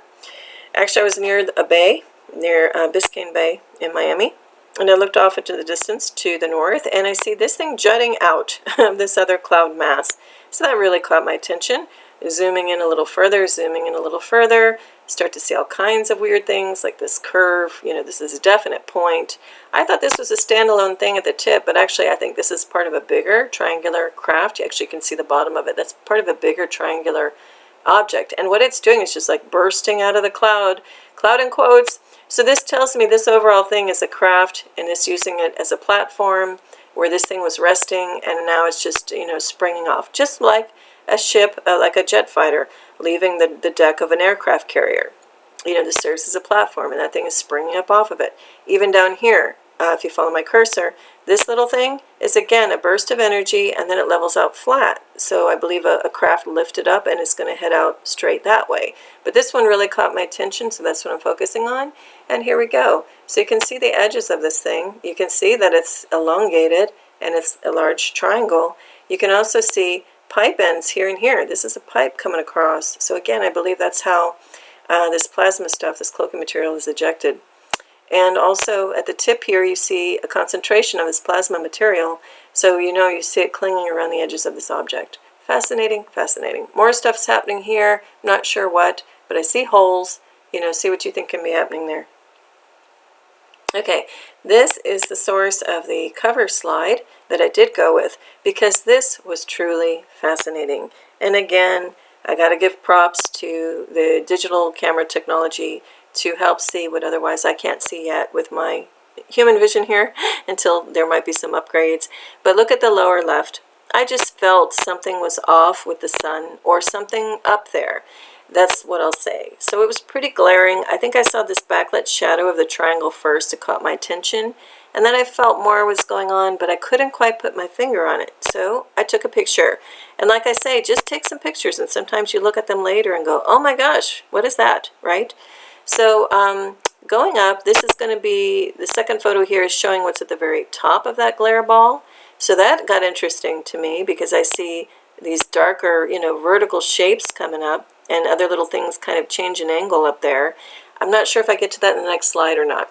But what I really want to focus is not on the number one, not on the number two. So I have number one and number two. I was calling out items of interest in the scene. There's 3 down here too. I want to focus on number one. But number two is really curious, happening at the top of this ball. And number one, I saw like, what is this thing like jutting out of it? That's not just like a glare beam or something. That's something happening. So that really caught my attention. So then we go up, we're zooming in. I'm like, okay, look at this. Something's happening at number one. What the heck? This is the supposed sun, which I'll still maintain. This white glare ball that has like microwave feeling rays coming off of it is not our original sun. But anyway, this glare ball technology is hiding something happening beyond it. And this actually example is my proof that this is technology hiding things behind it. So not only do we have this curious thing launching up off the top, and maybe something else over here, this has such a specific energetic trajectory coming off of something else behind what's supposed to be our sun. So I zoom in on that area for the cover, and look at this. This is the edge of the glow of whatever that tech is, pretending to be the sun. Then we have a much clearer curved ball or sphere happening behind it. You can see it. You see the edge of it. And then this thing is flying off, you know, from it, or from in front of it. And this whole little thing is, I'm calling that's a cloaking craft. So look at it. It's got like a beautiful vapor trail behind it. It almost looks like a mini comet, what we're told to believe is a comet, which I also think is probably just some kind of craft being very visible in the sky. But anyway, look at this thing. It's pulling away from this sphere beyond this thing that's supposed to be the sun. So this to me is probably one of the most beautiful moments that I've captured just with a camera phone. And again, I invite you to go out there and start doing this as well if you're not already, for fun, if you want to. And create your own channel if you haven't, and start posting these things, because the more of us, there's room for everyone. The more all of us would just start posting these things and create our own channels. And a lot of people have, so thank you to everyone out there. If you're a fellow Skywatcher, thank you for doing what you do as well, because this is how we bring awareness to the world of what's going on in a much bigger world around us. Okay, here's another really weird thing. I was coming out of a grocery store parking lot. This was March of last year, And I just look and see these things, and it's almost like I want to shut off my vision for, detecting these things, because once you just look up in your daily skies, you can't unsee it. But sometimes it's humorous. Sometimes things are so exaggerated, I just start laughing when I come out of a store and see this. So look what I see. I see like a sphere and a triangle sitting on top of it. This is what I see. So when I zoom in with this is what I saw, and I knew, okay, there's a lot going on in here. But when I zoom in with the technology, like I didn't see the end of this pipe. That's a huge pipe with a hole at the end. Then we start to see a triangular craft with little legs at the end of it. I don't know what's going on here yet, so we're going to zoom in. So here I see this whole assembly. It's like a teeter-totter, like something like teetering on another object on another object. So here would be the base platform of a bigger craft. There's even pipe ends happening all over this thing. Here's, like I said, it's kind of like the aircraft carrier model where a little ship or craft is on the deck of this thing. It's launching straight up and then pitched on an angle and presumably just, carries on or phases out of this frequency. I'm not sure what this thing is yet. We'll get at that in the next photo over. But again, the huge pipe, the perfect triangular shapes, weird stuff happening. Oh, and something up here too. Looks like it's sending stuff down, a bigger mass up here. This, I think, is just part of the edge of a much bigger craft, like here, if you follow my cursor, and there's another one hovering above it. So when we get to the right here, we see that this is more like a pipe end, another one here. They're kind of parallel to each other. I think they're dangling off of this bigger craft. And then this is another, craft below it. Weird, wild stuff. I still don't know what this thing is, but look at it. It's like a big mass. And there's other stuff flying. This is a little ship flying across. You see the vapor trail. There's a triangle here. Again, look and enjoy. The more you see, the more the more you look around in these photos, the more you're going to find. Okay, lower left-hand corner. I think I'm pointing to what drew my attention without realizing what else was going on in the scene. I just started to detect this, if you follow my cursor, this darker mass, but really that wasn't even the half of it. So I was just seeing a darker thing, but really this is an overall craft. This is one down here too. You can see the straight lines. Again, actually I'm just seeing this part, but I think it goes on and on. This is a much bigger craft. So I'm going to not spend too much time on this. You know the drill. If you've watched the beginning of this video especially, I see like a triangular shape here, sharp lines with shadows. There's engineered technology and other types of cloaking technology happening. This thing down here is an elliptical shape. You can see the curve, see the outline. So fascinating stuff happening in here. Okay, this one's a lot of fun. Lower left-hand corner, this is in a park over Miami at sunset, around 6 p.m. And I just look at the overall scene, and this again is just one of those things where just something felt weird. So a lot of times if you just feel something strange, you can't put your finger on it by looking at it with your physical eyes. Just take a picture and then look at it later, and then you'll see stuff. I mean, I think what did catch my attention was that this is a perfect curve if you follow my cursor in the lower left-hand corner. Perfect curve and shape here, and then one perfect curve kind of on an angle up. So right away I thought, okay, we're dealing with a craft here and a craft here. They're just too perfect, too similar in size, and etc. But I also felt something weird. I couldn't quite detect what it was. So I do some enhancement, and sure enough, like these become presenting more as objects. But that didn't even catch my attention. Something down here did, where I have the arrows. And sure enough, when I zoomed in, I start to see some perfect hard-edged lines, and just something felt too structured, hiding behind the more haphazard cloud material, which is really plasma material. So the upper left, I get more, enhancement. So when we get to the upper right, we're looking at that area, and sure enough, look at this straight edge, so hard-edged, and this one right under it, parallel to it or curving slightly with it. So that tells me that's structure. We're looking at just a part of a bigger craft cloaking, beyond all of this stuff. So anyway, enjoy looking at that. There's so much more going on, even up here, stuff submerging. See what you see in that scene. This one, I just said, let's just say this is pretty creative up there today. This is towards sunset in March of 2024. Upper left is the original. So it did look pinker than usual. And then I see a line, an imprint of a shape, and weird things going on. So we keep zooming in, and then something weird tracing happening below too. So when we get to about here, to the upper right here, or middle right, look at this. There's so much activity moving in all different directions. There's no way that's just a normal cloud assembly. And never mind that this is too low to be some kind of plane doing chemtrails or contrails. It's not. This is a different kind of technology. You can call it orb technology or just some kind of single-seater craft, ET craft doing it. But anyway, look at this. This is like a perfect downward V. You know, sharp edges, imprint of shapes. You know, we go to the lower right, we can see it a little better. It's kind of a little out of focus, but again, it's meant to be blurred however they do their technology. I think they shake out some frequencies because, you know, the trees were all in focus. And then, you know what, I'll leave this to you to kind of really look around at. Just keep in mind how some of these trails are more or less parallel. I think what we're seeing here is a little craft hiding in this trail. Upper left too, I didn't get to really focus on this, but I think we're seeing maybe even part of a sphere, a bigger sphere. But anyway, I'm going to move along. Here, if we look at the lower left, I just put sun in quotes, shenanigans. This was on St. Patrick's Day, and I just said, what's going on around it, I wonder? So just weird shapes happening, so with some enhancement. Look how blue. This is like a beautiful, like cyan kind of blue, a little bit of royal blue happening, while everything else seems to be gray and devoid of color, right? So what's going on? Well, I knew something felt weird. Again, I go a lot on feel, and I just also just kind of get this, you know, feeling uncontrollably will show up in my chest and just say something's up there, capture it. So this is one where I didn't see it right away, but I took the picture knowing I would, you know, just do the enhancements on it later. So here we go. The more I zoomed in on that quote-unquote ball, which, by the way, is too crisp, we go to the upper right. Look how crisp that edge is. So that's technology. That's, again, a bright object in front of other light source. So that's what I called earlier the quote-unquote second sun, but it isn't really. I should just say second object.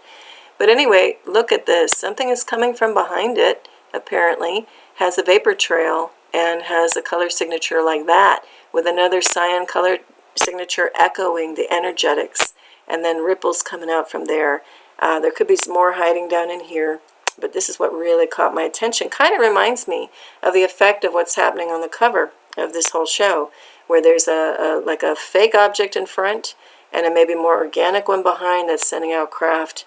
Very fascinating.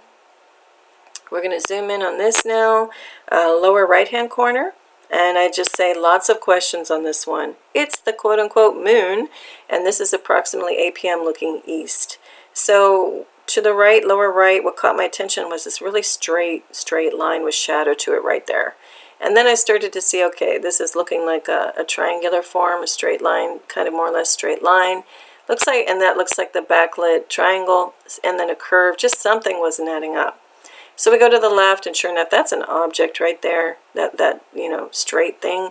Then this starts to look really dark up here. So we jump to the upper left-hand corner. Again, look at the color signatures. Weird stuff happening around this quote-unquote moon. If it were just radiating or glowing out energetics in a particular way, we wouldn't have the reds happening down here and then blues happening over here. Anyway, and bright white things happening along next to it. We even start to look here, and something looks like it's coming out of the moon, and it has like a claw shape to it. Down here I start to see a straight edge. Something looks more or less triangular or pipe-like. This looks like a standalone object because it's got totally different color signature. Anyway, we got in the upper right. And this is supposed to be the moon. Again, here's that object. I'm calling it object symmetrical because it looks like this is symmetrical working at each end here. Looks like another little object there. Other weird objects coming straight across with straight lines.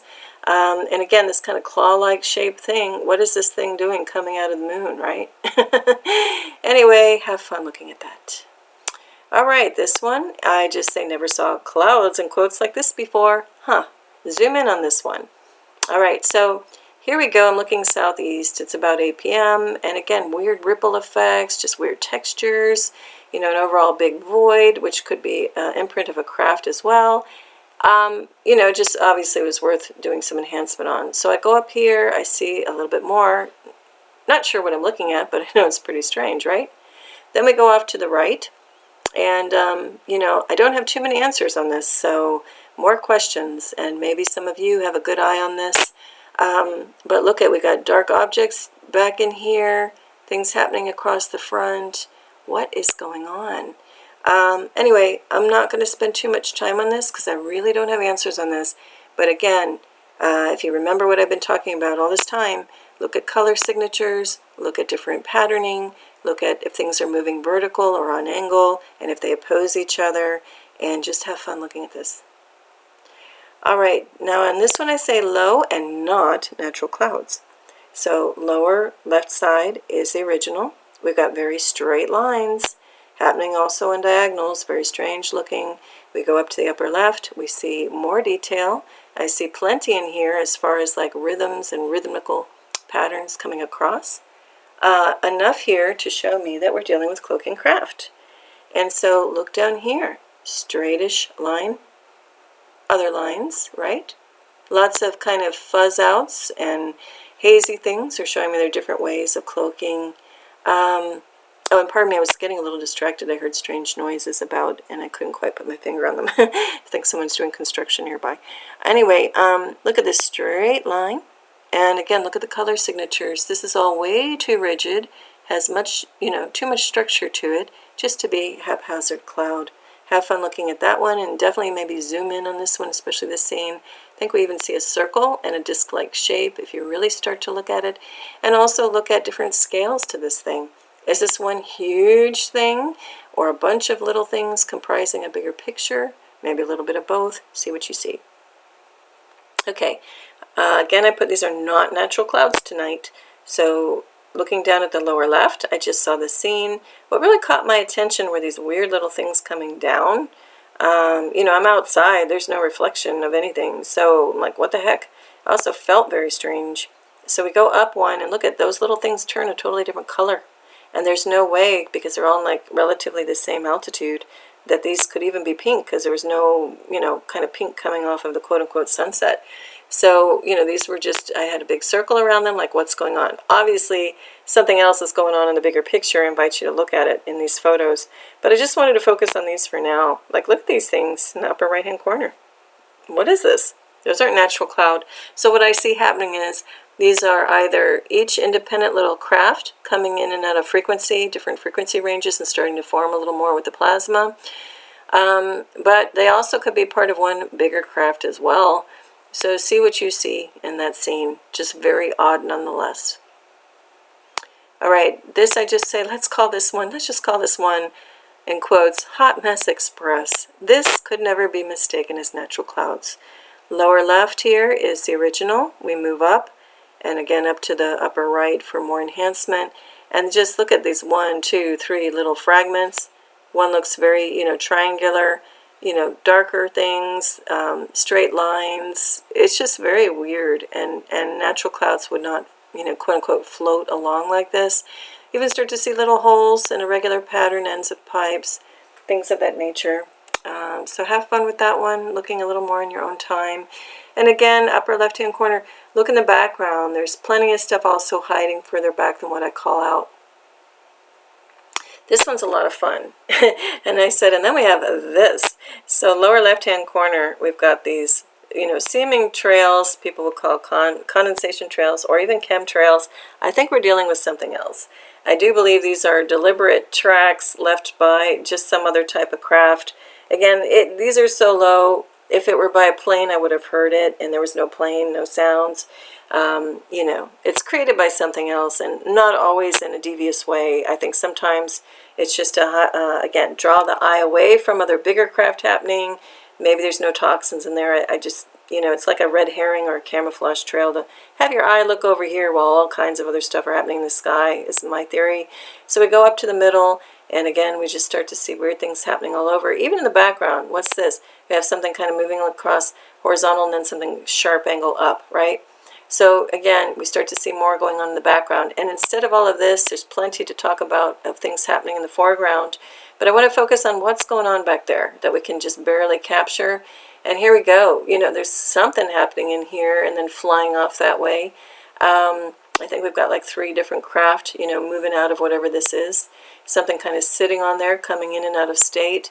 End of a pipe over here. Big hole here. Weird stuff on different angles. Look at this thing. What do you think is happening? Oh, and then down here, I just zoom in on what's going on up here, down here, so you can see this hole, other shadows happening beyond. What the heck? Okay, this one, lower left, is the original, and then we move up with more clarity, with more enhancements. So the lower left, this is really low in the sky. You can see these palm trees. These aren't really big trees, sitting there so low. Now this reminds me of a phenomenon that was happening on 4th of July, I believe of 2024 as well. This is March. But anyway, no, sorry, July of 2023.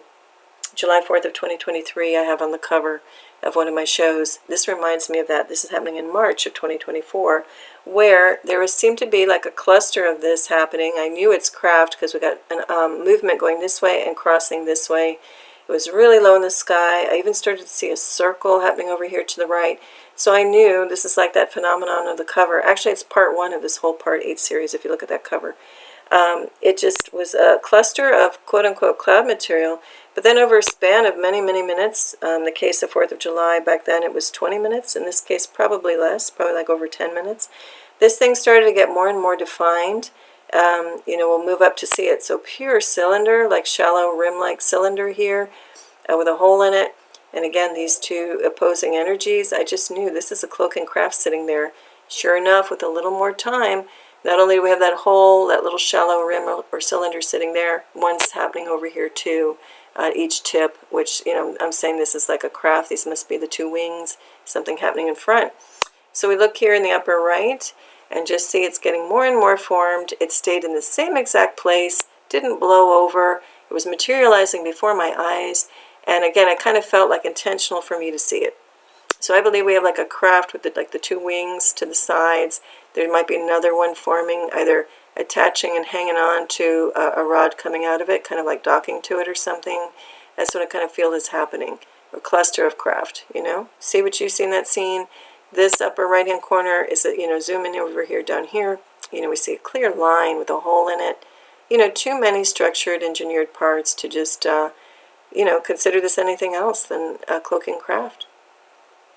All right, this was also another alternate cover slide I was toying with. So the lower right-hand corner was the original. So to the naked eye, what caught my attention was these dark kind of forms, plus this weird thing going up vertical. Again, 2 totally different trajectories. Plus what looked like a cutout, like 2 puzzle pieces fitting together. So we look at the middle here to the left, and sure enough, we see kind of that effect.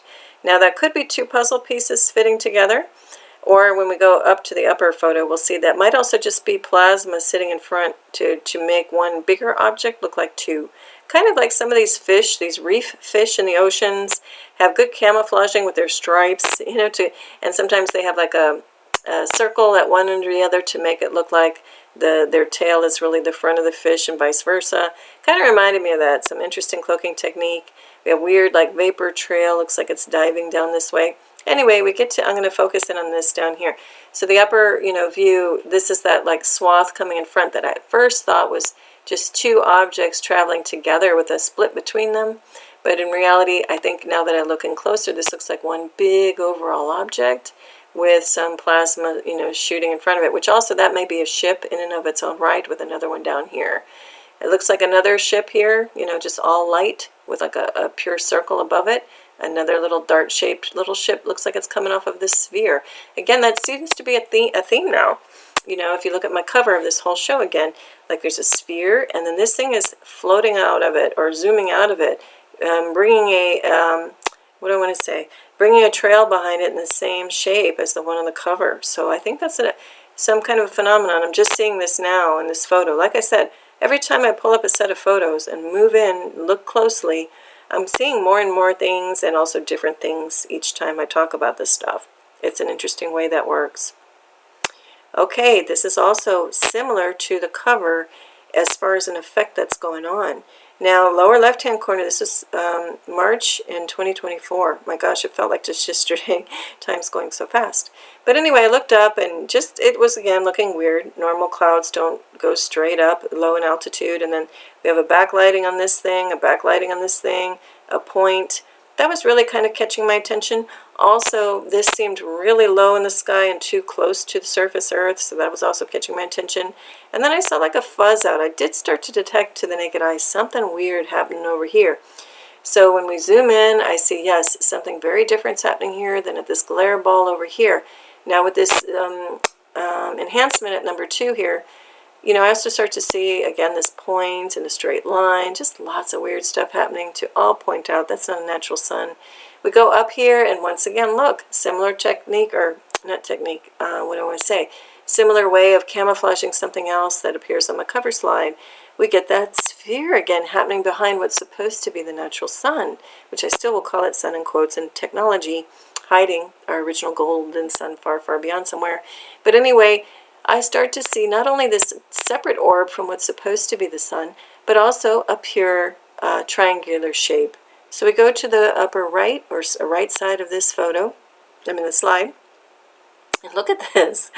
So where my cursor is, that's supposed to be the glare ball of the sun, but we have another orb or sphere happening beyond. And look at, we see this pure delta or like arrowhead shape, whatever you want to call it. It's a triangle, elongated triangle. It even has like two legs that are parallel happening behind it. And it looks like this thing is just resting on this sphere. Clearly some kind of separate object. So fascinating, fascinating. Even down here to the lower right, I start to see three perfect holes. So that tells me, and look at these perfect points, there's other craft happening all about this thing. What is its purpose? I don't know. Maybe you have some good thoughts on that. All right, now this is from since these are coming from my YouTube posts, community page posts, I also throw in other little things, not just pure sky observations. However, I find the community page is a handy way to just capture some interesting anomalies in the sky and just post them rather quickly instead of waiting to accumulate a lot of photos and put them in one big master sky show. Those do take a long time to do if you look at my first 200 shows. So it's more of a quick sketch style way of just getting some good information out there. You might want to play with that if you're looking at observations as well. Nice 3 ways to do it. A longer sky show, just a quick post on YouTube community page, or posting shorts. Just pan around the sky and say what you're, seeing if this whole world of YouTube is new to you and you're creating your own channel. All right, so here I just had a little today's message from a licorice root tea bag for soothing and grounding the soul, spirit, and mind and body today.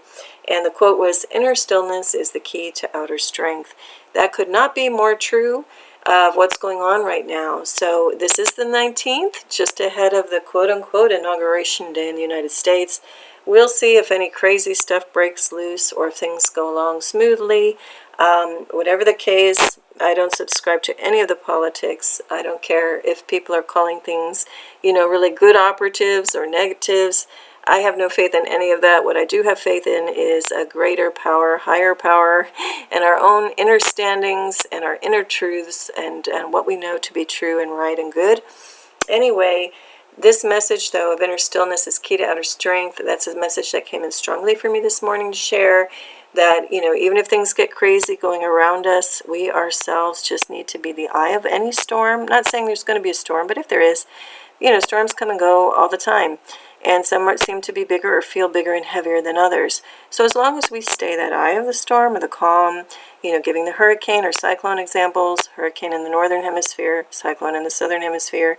Hurricanes, have an eye that's very calm inside. So the storms, especially around that eye, are really intense. But the eye itself is calm. You look straight up and there is blue sky, there are birds flying around. It's like nothing's happening. So if we stay that calm of the storm, we can just let everything swirl around us and not affect us. And that's a good example of kind of where to visually be right now. And if you don't feel that, just close your eyes. People call it meditation. It doesn't have to be heavy and weighted. It's like a true, just sitting down and only meditating. You can get to that state by walking in nature, by doing dishes, by driving. You kind of daydream.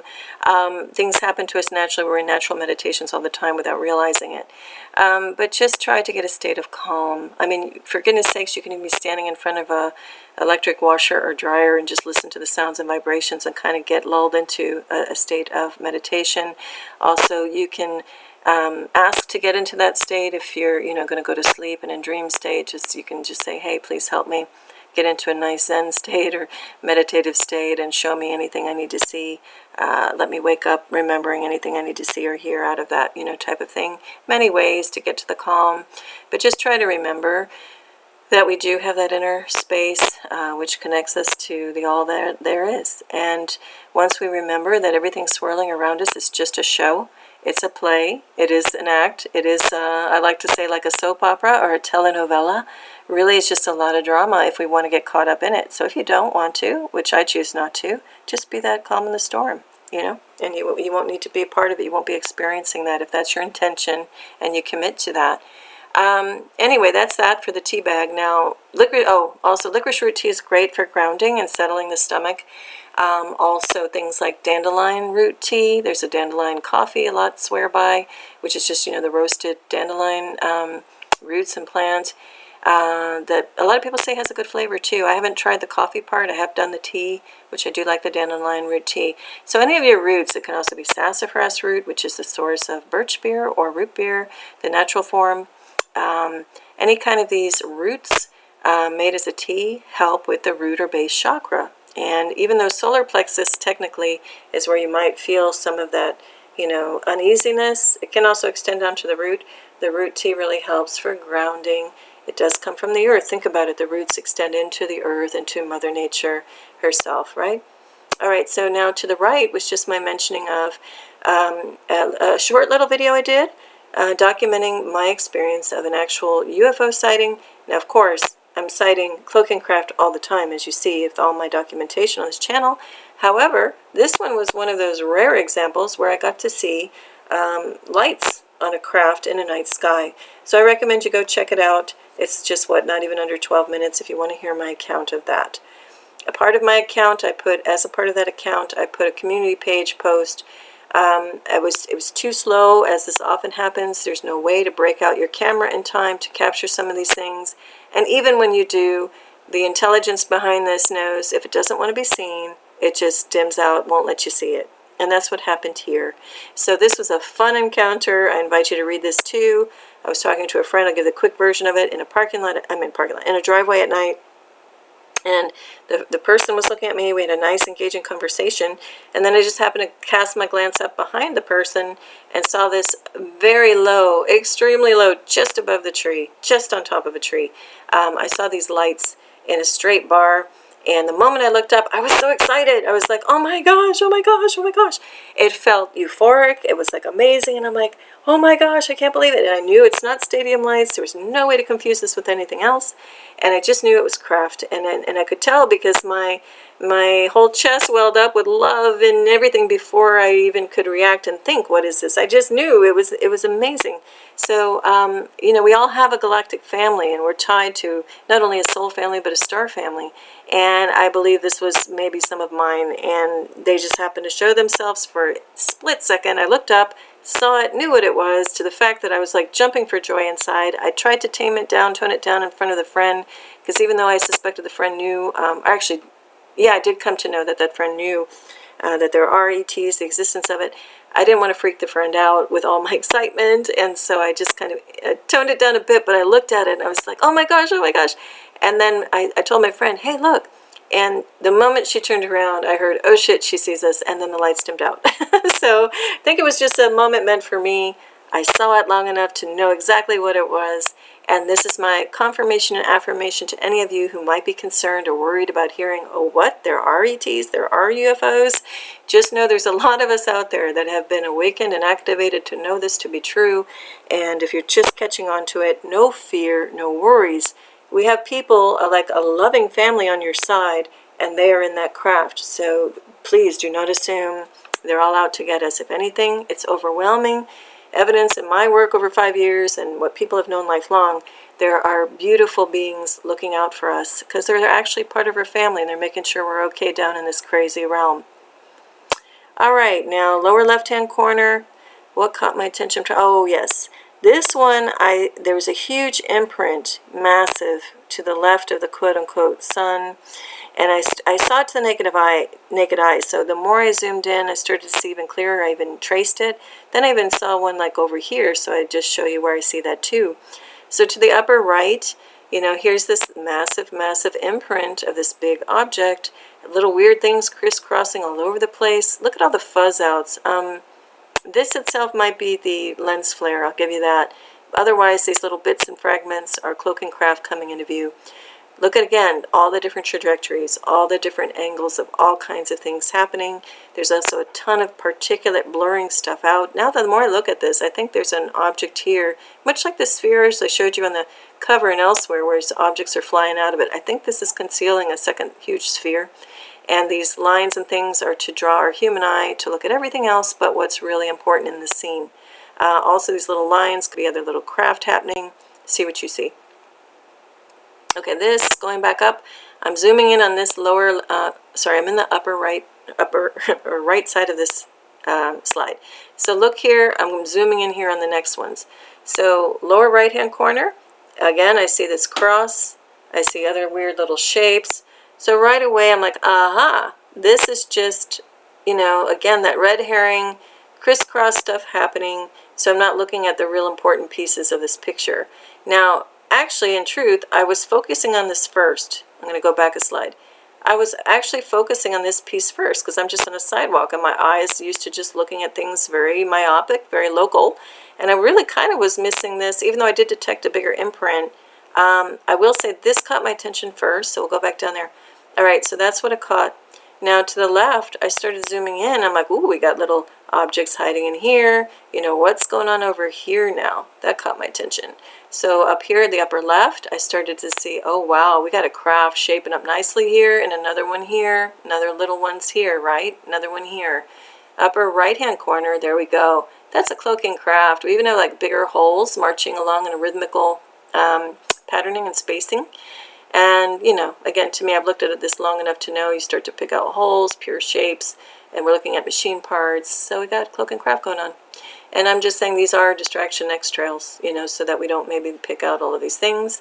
And then we've got like what I'm calling a veiled planetary body. So this looks like a pure, spherical form. Now, is it a planetary body, or I think it's just a craft and with things that can shoot out of it? That's what I'm determining now, based on the scale and its positioning in the overall scene. All right, lower left, just looked weird. More of this staccato cloud energies activity. Looking at different color signatures. Look at it all over the place. Shows me something's going on in this scene. Even here we see a triangular shape. So this is one I'm going to leave to you to look at more on your own time. Lower right-hand corner, weirdness with this little plume of whatever coming up. Rigid shape below. Again, showed me right away we must be dealing with some type of platform or bigger craft, like an aircraft carrier that lets planes come up and down and land on it. Something bigger happening, something shooting off to this way, something shooting off that way. We progress along with the enhancements until we get to the upper right-hand corner. Look at this. So many different things happening, all in the same proximity. Dead ringers for, or I should say alive ringers for cloaking craft and objects. Look at this, straight line, weird things splaying off in here, dark thing with a triangular shape popping up into view with plasma in front of it. I don't think I even need to say anything. Have fun looking at that. Okay, this one I just say some interesting objects and color ranges about the sun in quotes on April 26, 2024 in Miami. Lower right-hand corner, just strange. Overall strange. I'm just going to move along to the progressions till we get to number 3 over here. Weird thing happening over here next to what's supposed to be the sun. Now, what started to gain my particular interest is this cross above it. Pure form. Okay, and I think that's all I'm going to emphasize on this slide with my narration. I invite you to look further on your own. But we go up to number 4 above here, and this little cross with a hole in it or a shallow rim of a ring is sitting there. And we have like a triangular shape happening over here, bigger triangle happening here. And look at, again, color signatures. I mean, there's something happening down here. There's stuff happening all over the place. But look at the color signatures, too. We get more of a spectrum, rainbow bursts of energies. We get something popping off over here that looks like a craft just shooting up out of here. Fun stuff, I'll just say, and I'll leave this to you to look more on your own. Look at green, pink, and then orange. These are all crafts sitting there. And then this thing, this cross shape that I was looking at with another little thing that looks like a pipe. Have fun. All right, ooh, this one's really exciting. This was happening over in North Florida. And I looked off to the sunset and saw this. So I'm like, okay, how do we have all color? And this looked like a break in the clouds where you would just see, maybe the quote-unquote sun is pure white. It shouldn't be, but it's, maybe we're just seeing a crack of it, but no, this thing was too massive and too long to be an effect of just, cloud cover over a sliver of a sun. So I'm like, oh, great, that's an object. We're not looking at the void of a crack, we're looking at objects. So the more I zoomed in, my theory was proved out as correct. So this is a sliver of a very long ship. They come in all shapes and sizes. And the more I zoomed into this back part, I start to see a triangle, and voila, there it is. It's just kind of docked onto a bigger, longer ship.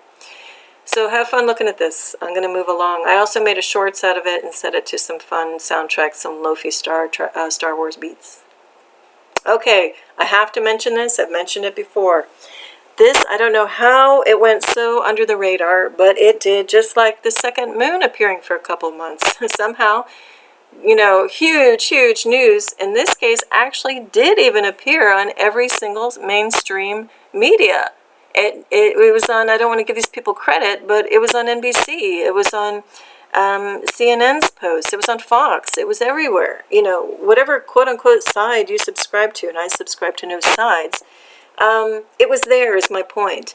Now, this, groundbreaking, epic news came across all these channels just ahead of the much hyped, oddly so, solar eclipse happening last year in 2024. I think it was April 8th. And so this is dated March 21st. So right around March 21st, all of these outlets, didn't matter who, somehow magically had the same photos in all of their posts. Now, this is important. This is nothing to sweep under the rug. This says, rare disorder causes man to see people's faces as demonic, in quotes.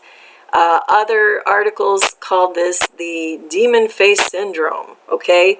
To the point where they all posted these same pictures, more or less. So what the mainstream media, which we know is a negative controller oppressive power run by the globalists, or those, I'll just say, they may refer them to as like the top 13 or so families that run things. No, behind them is an evil demonic force or evil alien, you can call it, entity that heads all the way up, located, yes, the seat of it at the Vatican. But anyway, that is a non-human entity, extremely dark and willing to harm humans. That's what's going on, I'm just saying it. How do I know? This is proof. A lot of us know it instinctively, but this is even proof. So what's happening here is mainstream media, aka taking it all the way up to the Vatican, is trying to convince us little chickens, as human beings here who it has no regard for, that if we start to see other people out in our world that we know it, that start to morph or look like a demon or demonic entity, oh, it's just a figment of our little human beings' imagination. It's something wrong with us. That is not true. What is happening is, you may have heard of the phrase that the veil is thinning. That means that what's happening on our it's a beautiful 3D world, 3D Earth that is filled with loving beings, contrary to what the media will have you believe. Our 3D world is starting to be able to see. It's starting to shift and change and move and change dimensions toward a 5D world. So that means that we might catch glimpses of things that are happening in between. That might mean that we're starting to catch glimpses of what's happening on the 4D plane that happens between the 3D Earth and the 5D Earth. That 4D plane or realm is sometimes referred to as the 4D astral, is filled with positive beings, plus also very negative ones. And so as the quote-unquote veil is thinning between our two dimensions, between the 3D Earth and the 4D, we're starting to catch glimpses of some of these negatives. Now also, it is said that at the time of the fall of Atlantis, the negative beings were able to come in and penetrate and be on our 3D world. That is the story of the Garden of Eden, where everything was beautiful and was the human loving spirit as God created it with the God spark. But yet some negatives encroached in it and then took over humanity and enslaved it and oppressed it. That's the reptilian form depicted in the Garden of Eden, the darkness that came in from other dimensions and corrupted our beautiful world. And now we're on a return to Eden, if you will, the return to the beautiful, beautiful place that we know, where everything is pure and loving, and we don't have any of these darker energies that involve killing and other things. So that's what's happening. So this is a pure example that they themselves, the dark side, will just call it themselves, published out there. It's a smoking gun proof of what's going on in our world. So these demonic beings, who are actually the controllers of this world and own all of the mainstream media at the moment, hopefully that is, taken over and ceased and goes back to being run by some good entities, let's just say. But anyway, for right now, this was an outing of what's really going on. So what happened is the eclipse that happened on April 8th, 2024, was happening over a specific track going over the United States. And these controllers, oppressors, enslavers, or, really like true evil forces running this whole world that commandeered it, they were really scared and fearful and nervous that that eclipse would allow us to have an upgrade. All of us loving human beings would get an upgrade in our DNA. Things would be activated and we would start to see deeper and see through the veil. So they thought that, oh my gosh, when this eclipse comes, all these people are going to be able to see us for who we really are. So a lot of these dark entities have a way to create a glamour or a camouflage in front of them where we, with our eyes and frequency, would see them. It's kind of like a spell casting, where we would see them. They're really looking like a demon, or looking like you hear about reptilians or reptoids all the time. Maybe they have like a more dragon-looking face, or a reptile face, or some just evil demon face, that even almost like a gargoyle. And they have a way of projecting out a frequency that makes them look totally human, just natural. So there are a lot of seers on this planet, prophets, if you want to call it. Look, even if you want to go to the Bible, it's this. They have spoken. God has spoken through the prophets. There are people on this planet who have a direct tap, a closer connection, at least, that they remember. We all do, but they remember it, and can see things, can see deeper, and see past the frequency lies, if you will. A lot of people on this planet have been able to see, oh, that person over there in the mall, oh, that's a reptilian, or oh, that's kind of a demonic entity. They can see these things. Yeah, I've seen it and caught it maybe once. But anyway, the point is that some of these entities up to no good, who have been harming us on this planet, harming humanity, they hide behind a face that looks like just your neighbor or something, or somebody in politics. But in reality, if you could see through it, you would see who they truly are, and they may truly be some type of low-frequency entity. Anyway, all that to say, these quote-unquote, we'll just call them controllers or would-be controllers, were totally fearful that we human beings would get in touch with our natural abilities again and be able to see through the veil and see some of these, the highest-ranking politicians, actors, whatever. We'd see them for who they really are. And they were worried that we would see that and then start to riot and throw them out, kick them out once we know who they really are. So they posted all of us all over the place to just make it sound like, oh, no, you're just having some kind of a disorder or psychotic episode or something. So don't believe their BS, okay? All that means is if you start to see somebody and they start to look demonic, or, they're showing even pathetic examples here. You're not just going to see somebody like this. Yes, you might see pointed ears and stuff, but you're going to see people with no whites in their eyes. You're going to see something that looks truly ugly. They're just kind of giving you the baby version, light version of this. You might see something really kind of not, what we're used to. So in a lot of cases, you'll feel the vibe too behind, once you see that it's kind of dark, or you might not be sure what to make of it because we're just not used to seeing that. I want to point out that there are a couple of recent plain examples of where someone starts freaking out, gets up on the aisle, doesn't want to sit next to the person. I think you all can know the specific examples of this. Those people were mocked, were made fun of. I'm telling you, no, they saw what I'm explaining now. They had a glimpse of seeing deeper. Why is it happening on planes? Because you're even closer to a thinner veil or atmosphere at that point. So they're really seeing this. They're seeing the true nature of what's being hidden behind a human form. So word to the wise, don't mock until you kind of really understand what's going on in the spiritual warfare that's going on the planet right now. It's kind of like the tail end of it. We're not deep in it. That was in the past. But still there are vestiges, there's residuals, that's the word I'm looking for, of these things happening.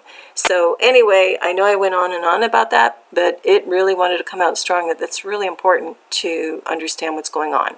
Now, not all things that look like this or distorted or you're not used to, if you catch a glimpse of it, mean that it's a bad entity. There's one example I saw in an airplane where I thought, oh, poor poor thing, because people started vilifying it and stepping away and shouting at it because they had a glimpse of something that didn't look human behind what was human. And I could tell that, oh, that was a benevolent entity. We might even be that entity and not realize that we're projecting something. So don't rush and assume that just because you see something that maybe even looks bad is. It just might be something that looks different. Could be a benevolent, but yes, also could be not benevolent. So you got to go with your inner instincts and feelings on which is which. Don't always just believe your eyes. All right, back to the cloaking craft. I know that was quite a departure, but anyway, all part of this, it all relates. This footage actually comes from Hopkinson YouTube channel. I believe it's in Michigan, and I just took some stills of some of her time-lapse footage and just noticed something weird happening here. And I zoomed in further and further at what's happening. When we get to the upper right, and I do see kind of a boomerang-shaped craft with little craft beside it, flanking it, or this is a bigger craft beyond it. I can't tell which. Little triangle and, little parts and pieces. So I believe that these are a glimpse, of cloaking craft happening in her skies. Thank you, Hopkinson. All right, now this is various cloaking craft and objects, and I just have to laugh. This is a scene where I look up, lower left-hand corner is the original. I see this and I just laugh because it's so creative, it's so funny, and it's so exaggerated that that's not a normal cloud, okay? Looking to the right, zooming in on these pieces. Look at this. No natural cloud forms symmetrically this way with a straight line in between and like a bulbous shape. And then a triangle's popping up over here, and I see pipe ends. So I'm just kind of laughing because I'm like, oh, hey, guys. Nice of you to show me deliberately who you are and what you're up to. And it's very creative. And it's just funny. I mean, I literally laugh when I see these things. So here's different levels of things coming in and out of cloaking state. So we're just seeing little parts and pieces pop up. Or it's really fully uncloaking, and we got a big mass here, like you can just see the curve. There's like a big white out. And again, it's just saying, okay, we'll show you the perimeter of what we're doing, but we're not ready to show you who we are yet, right, for humanity. They're showing people like me a little more things that, if we wake up to it, we go out and document it and share it, and other people, wouldn't be ready to just look up and see an object there. I think they're even conditioning me, just to be used to seeing some of these things so that when the time comes for our star sisters and brothers and family to show themselves more fully, we won't be terrified. So it's a nice way. They're just trying to soft disclose, drip disclose, slow drip disclose us, disclose themselves to us, especially when the quote-unquote controllers of the world aren't, because then they'll lose all their power, right? All right, so here we move over to the upper right, and again, we got a pipe, a rigid object happening in here. So we're just seeing a little more. All right, here the lower right-hand corner. Oh, this is part of the scene that I showed you earlier. So this is like that straight line that I zoomed in and showed. There's actual triangle craft piggybacking on it. And then here it's just looking at more, areas. So I'm going to leave this to you to have a look at. What was really interesting, I'm trying to think of where I showed on the overall. Well, up here. Okay, up here. This thing started to have a really interesting shape, and, beyond question that, we're looking at cloaking craft happening all over here. And again, a pure triangular form. Look at the color signatures as well. All right, this one got interesting, helping us, a good exercise to practice and see deeper and feel into our surroundings deeper. Lower left-hand corner, I just looked up and I noticed, seemed like some darker things were being backlit. Just felt it more than I saw it, right? So with some enhancement, sure enough, here comes an object. Going up further, this was a real straight line with something coming off. Look at it, it's like a cone, and it's coming off perpendicular to this hard line. So that's an object. Look at these weird little things popping up out of here, circular things happening. So I'm going to just zoom into this part in the upper right, and look at, we have patternings and textures. So this looks like some kind of craft maybe laying on top of another one, or that's just the deck of this thing. But look at this. That can't ever be confused with a cloud. And it looks like things are kind of ejecting out of it. Again, I think these are individual cloaking craft. All right, here's just another. I covered this in the previous show too. There's an excellent YouTube channel called Higher Vibrations. And Mila over there covers all things related to ascension symptoms, also cloaking craft. She's had me on as a guest, and thank you, Mila, over there at Higher Vibrations. And we've talked about cloaking craft, crystals, any number of things, and also her other guests speak about beautiful and wonderful topics. She's had some great conversations, is an incredible host over there, hostess. So also, I'm not sure when I'm airing the show, but on Sundays she does a live Q&A that people can chime in and write down what ascension symptoms are you experiencing, and it's a really great discussion from people from all over the world, so I invite you to go look there. Happens to be one, I'm not even sure what time it is. This has gone on longer than I thought, but actually, yeah, it's actually going on right now, so hop over there for the live, depending on when this show airs, or the replay. Anyway, this is just showing one of my latest guest appearance with her, and yeah, just have a look. There's the link, and you can also pick it up, hot link, over at the community page on my channel itself. Oh, so thank you, Mila, again. Thank you, Higher Vibrations, and the whole community, and my own, whoever has caught any of these, or if you're about to catch it, thank you. All right, here's more just posted to my community page. A little bit about crystals. I'll leave this for you to wander through and read on your own, but just very quickly, this one post is about rhodonite, what it can do and how to work with it. And on the right-hand side is a message coming in regarding this beautiful picture jasper. Okay, more little things. I did already cover the fairy. You can see how much I love that episode. It pops up again. And in the lower left, I recommend the channel Elwa Weinman on YouTube. She does a lot of hypnotherapy sessions that also work with healing in miraculous ways. I'm going to not say any more, just invite you to go check it out. And in the upper left is a YouTube channel by Barry Littleton. He covers some fascinating angles about ETs and galactic things and his experiences. And again, I'll just leave that for you to check it out. He is an experiencer of some UFO experiences, has very vivid ones. And just see, go as you're guided on some of his shows if there are any topics that are interesting. And again, a lot of these different channels are offering puzzle pieces to things that new knowledge, well, it seems new knowledge, but it's knowledge that we've had within us that wants to come out anew. And some of these things, whether you agree with what anybody says or don't agree, there's probably something, if I'm highlighting it in there, that you need to hear that might trigger something good, or remind you of something, or, maybe you were just meant to hear it or to pass that information on to others. Okay, this is now a little bit of levity. So I actually cracked myself up with this one, and to the point of crying and belly laughing, because I was meant to. And before anybody, don't get your panties in a twist. I say that in a fond sense. This is absolutely, what do I want to say, God, Jesus approved, okay? I'm not being sacrilegious. This is a very fun moment for me. It was a personal inside joke between me and, if you want to call Spirit, God, Jesus, however you want to call it. In this case, directly involving Jesus. So, and then Jesus was laughing along with me. I can say that with absolute certainty. So I started to make a holiday rum cake. Actually, 2 were going to be made. And I say in my post, a second was made. But I was making one, and somebody else in the household was going to make one. And we weren't doing it in competition or comparing. We just thought, okay, let's make one rum cake on the left with a little more custard and vanilla, pudding in it. And the one on the right we'll do with less. Let's just each do our own creative way and see how it turns out. So I was a little heavy-handed on the vanilla pudding. Anyway, so I started, mine came out like this on the left. It has pecans that I put in a mold. Actually, I don't have a picture of the actual mold, the cake pan. But the cake pan mold is supposed to be the face of Saint Nick. And actually, I can start off to the right. Let's look at the right photo.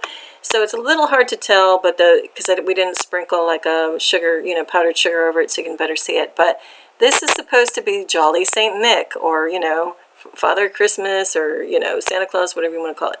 So this is like the beard of him below. These are his eyebrows, and his eyes, and his little cheeks, and the nose, and his lips, and his mustache. And this is a hat. I think it goes this way. That's his hat, and like on the side is like the ball of his hat or something. Okay, so it's just clearly just supposed to be a little Jolly Saint Nick. I bought the cake pan a long time ago. Just thought, okay, if I ever make holiday cakes, we'll just use this one. All right. So we've got the pecans laid in around the beard and everywhere on this one. So this is kind of how the cake was supposed to turn out. Well, over here on the left, I put a little too much heavy-handed on the vanilla pudding, which I still didn't mind. It tasted delicious. But I put it in a rim, whereas this one, the custard was blended in. So it's just two different ways of doing it. So anyway, mine turned out like this with this coloring, and this one over here turned out with this. It wasn't burnt. It was just exactly how it was supposed to be. Anyway, I look at mine. Mine came out first. And I put, I had put the pecans down for the beard. I put them over the eyes. It was supposed to be the full eyes and the mustache. And then I put them up on the hat. But anyway, the moment I came out with when I saw this, I looked at it a bit and I'm like, huh, okay. We hadn't seen this one yet to the right. And I looked at it and I'm like, oh, wow, I guess I went a little too much on the pudding, which again, I didn't mind. It tasted great. But I'm like, huh, okay, this didn't look the way I thought. And then the more I looked, I'm like, oh my gosh. I literally, in my mind, this picture flashed in the middle. So this is the image, the famous image of the Shroud of Turin. And I just started laughing so hard because it just really reminded me the way this looks like the eyelid is closed and the nose and the mustache. I immediately was transported to this photo. And I laughed to the point of crying. And I laughed and laughed and laughed. So just letting you know, it is Jesus approved. People, don't be afraid if you're like, oh gosh, that's not nice. No, it was hysterical. And the inside joke of it is that I literally, as a college student, made an epic trek to go see the actual Shroud of Turin in the chapel of Turin, in Turin, Italy. And the joke of it was that I'm of a vintage where we didn't have internet back then, and we were lucky to even have phones and be able to call in different countries. There were different currencies. It was a whole thing. Those of you who remember traveler's checks understand what I'm talking about too. Anyway, I go on this epic thing. I'm like 19. I wanted to see the Shroud of Turin. It intrigued me, and I wanted to go see it where it's at in Turin. And I happened to be living in Italy at the time, so I went over. Get there, and much to my dismay, they said, no, the Shroud of Turin is not here. And I said, what do you mean? I am in the chapel, standing in the chapel in Turin, in the cathedral there. And they said, oh, it's on tour. And I just was like, you're kidding me. So this was just an inside joke. I did not get to see the Shroud of Turin, but this just brought me back to revisiting the Shroud of Turin. Anyhow, I went on probably too long on this one, but it made me laugh. I'm even laughing now. I got the joke. It wasn't lost on me. Anyhow, we had a tale of two cakes. They both tasted delicious, and if you're into the culinary arts at all, you may understand, the result of those and have a different take on making the rum cake as well. All right, just more in the holiday stuff, posting just this really cute little house driving around Miami. I think did a they jam-packed this whole scene with lights, but it was tastefully done for what this is. And I don't know, I didn't want to give the address away or whatever, I blocked it out, but they did a beautiful, nice little job. Okay, here's another one, running around doing errands at a grocery store coming out, and I just knew something's different here. So again, a diagonal line, pure line. The light seemed rather intense in this part of the sky, because actually to the right is where the sunset really should be. The main show of the sunset should be happening, and yet it seems something very odd was happening here. Also the color signatures. So I go up one here in the middle, and we see, wow, something definitely is happening around here, because we've got this fiery color, bright blinding white, and then raspberry and other colors, indigos and whatever. So I zoom in more, and I suspected something was happening here at the rim. Again, these things are, parallel to each other and are taking on that elongated craft shape. Looks like something might be flying off the back. But see what you think here. There's a lot. There's more to this story than I'm getting at. This is just a little, tiny piece of it. Oh, also down here in the upper right, this is yet again another totally different color signature, and it looked like a clear hole happening here. So I know that's an object. All right, this one, lower left, I was talking to a neighbor. I looked up and I just started laughing because, once again, this was starting to take shape, and I knew we were about to see a cloaking craft. And we get to the upper right, and look at these. These are like fenders on a car, like if that were the wheel, like the fender, the cutout above. These are symmetrical. So to me, and there's a hole, pure hole, and look at this pure shape, and this is echoing it. So I think this is the main body of the craft to the right. There's even a pipe popping up over here. I think there's another craft above it. And I think these are other craft just kind of piggybacking on. That's what I see, but see what you see. It was extremely low in the sky. And here's another one, I think a few minutes later. So to the right, yeah, this is all part of the same sky scene. This was looking north, the lower right-hand corner, and this was way too straight and coming to a point. Looked like a ball in front and something happening on a different angle. So with more progression, I'm just going to move along up here. Upper left-hand corner, we see more of a pure ellipse, a triangle form, and, again, straight lines. So we get to the upper right. I'm just going to focus on the nose, I'll call it, of this craft. Look at here. This even looks like another triangular craft coming in across the forefront. Straight lines, a hole, pure triangular form, a line, an ellipse with weird things popping up out of it. So, again, it's enough to determine there's cloaking craft. I think this is even a dark piece of, if you look over to the left here, this is a bigger craft, I think, moving along underneath it. And, you see a pipe shape coming out of it in a hole. Anyway, enough said. All right, this one, same sky scene, same time frame. This one I watched from just a couple of tracing lines, and I'm like, okay, we're going to see something happen in the same place. And sure enough, it did. It just started developing. Stayed in the same place, did not move, and so that it could reveal that, yes, it's cloaking craft. I think it's a couple cloaking craft. These two legs are parallel, bigger body. Here's another thing flying off the front of it with a hole. Other little things flying about. So we're dealing with cloaking craft, and I think we've got one down here. See the point? It's a pointed ellipse. So we've got cloaking craft going on all over the place. Cut out of a triangle happening up here.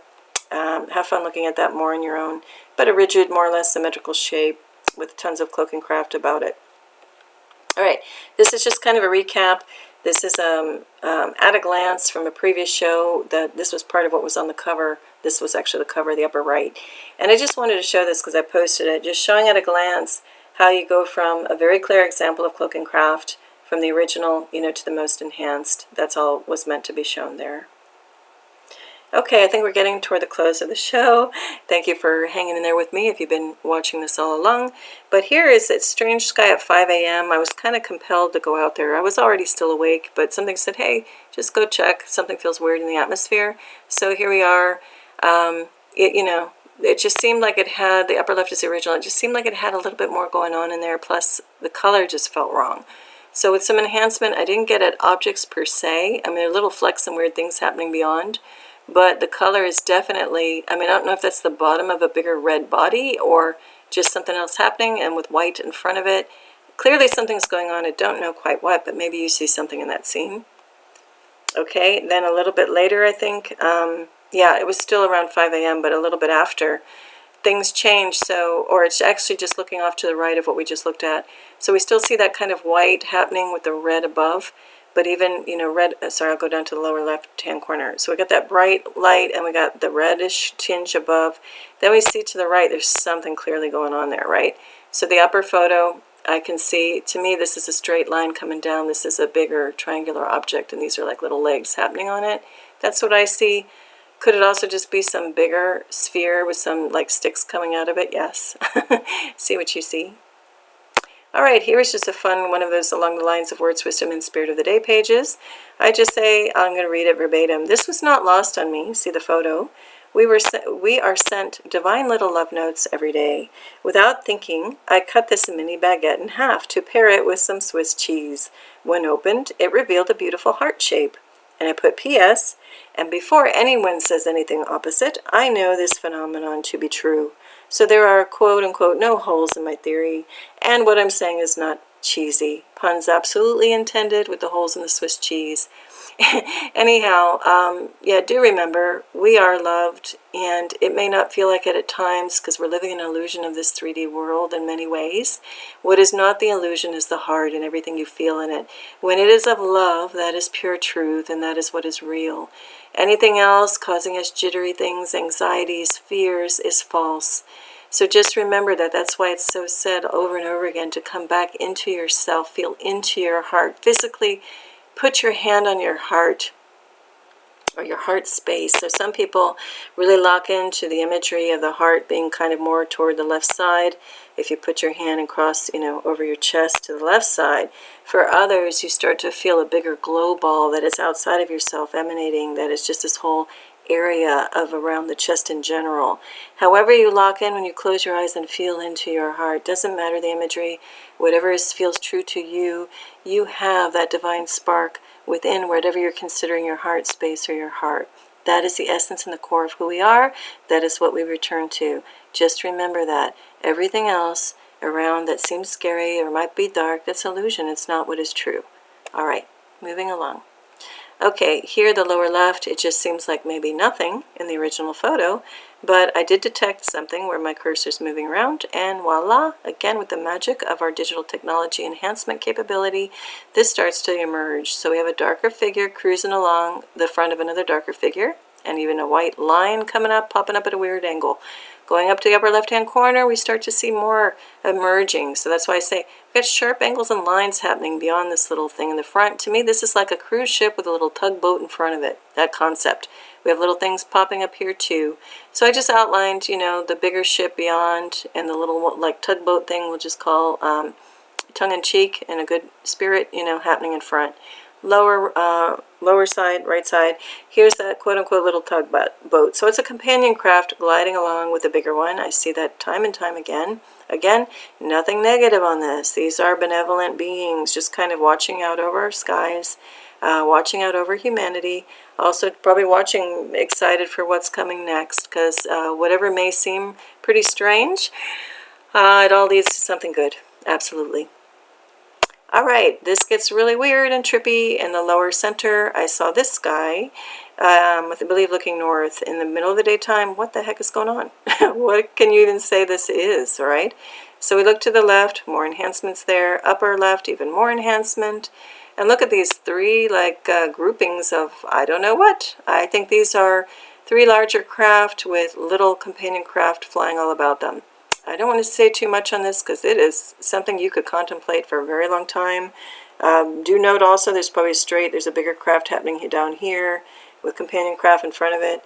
And the right-hand side, I just started to draw, if you look from between the middle, upper middle photo, I'm just like looking at this piece down here in the right-hand side and just traced over, like I think that's a standalone craft, that is two, that is two, that is as well. Little mini craft probably flying off there with vapor trail behind it, a ring here, you know, two echoing triangular forms, you name it. There's a lot going on. Look, there's something else here. I just didn't call out each individual thing. But let's just say this guy was riddled with quite a show. I didn't, you know, not the joke, but the fun wasn't lost on me. I knew there was a lot going on. And I think, again, it's just kind of like a wink and a smile to people like me who are out there, you know, documenting these things. All right, lower left. Something felt very off and weird about the sun. Once again, I knew there's cloaking craft and things happening around it. I just felt it.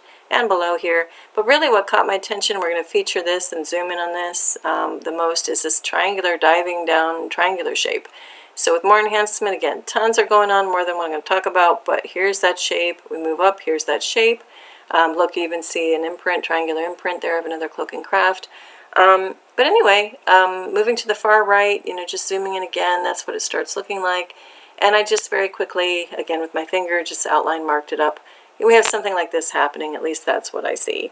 But see what you see, I think within this are also independent little craft cloaking, making an overall shape.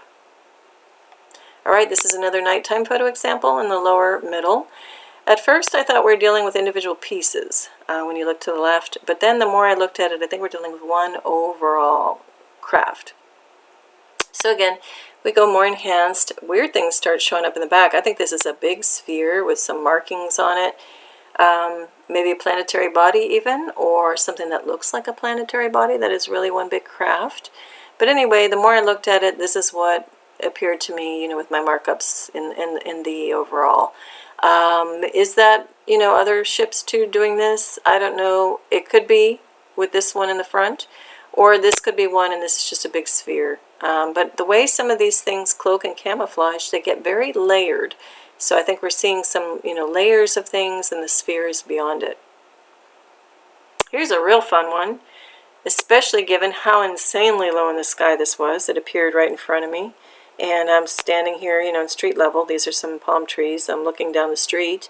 And I just see this weird like arm extend down with this other thing, and I'm like, wow, that's really low. And again, no fear. And then this looks like the void of this looks like another like imprinting Cloaking Craft in a little triangle up here. I was not afraid. If anything, the light quality behind it also had that very rare ethereal glow, very otherworldly magical glow, sacred glow. So I knew I was in good company. It was nothing to be afraid of. With some enhancement, you really see the different color signatures to show that's a separate object. Something's cloaking all in here. We go up and see a little bit more of that, right? Even more. I'm not sure what's going on in there. Little round thing here. But we go to the right-hand side here, and I zoomed in even more. So just showing, I just loosely drew this. It kind of reminds me of like a version of those like little ghosts in Pac-Man, the bottom of it, but it might in reality look a little different. But I was just trying to capture how it felt, like there was something like this there. Totally friendly, nothing to worry about, but very exaggerated in how this was presented. This too was a part of that. I think happened a little bit later. This is what it looked like later.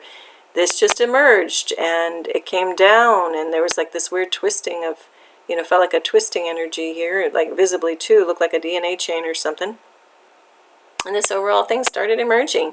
Also, that ethereal, otherworldly, magical kind of holy sacred glow was happening beyond it. You just know something special has arrived. Actually, I'll just read this, what I posted. On rare but noteworthy occasions, something truly special appears. Not only the cloud in quotes formation and its very low altitude, but there are accompanying otherworldly ethereal colors that light up the sky with it. They inspire awe and pure wonder. Welcome to a glimpse of some higher dimensional beings, Cloaking Craft appearing.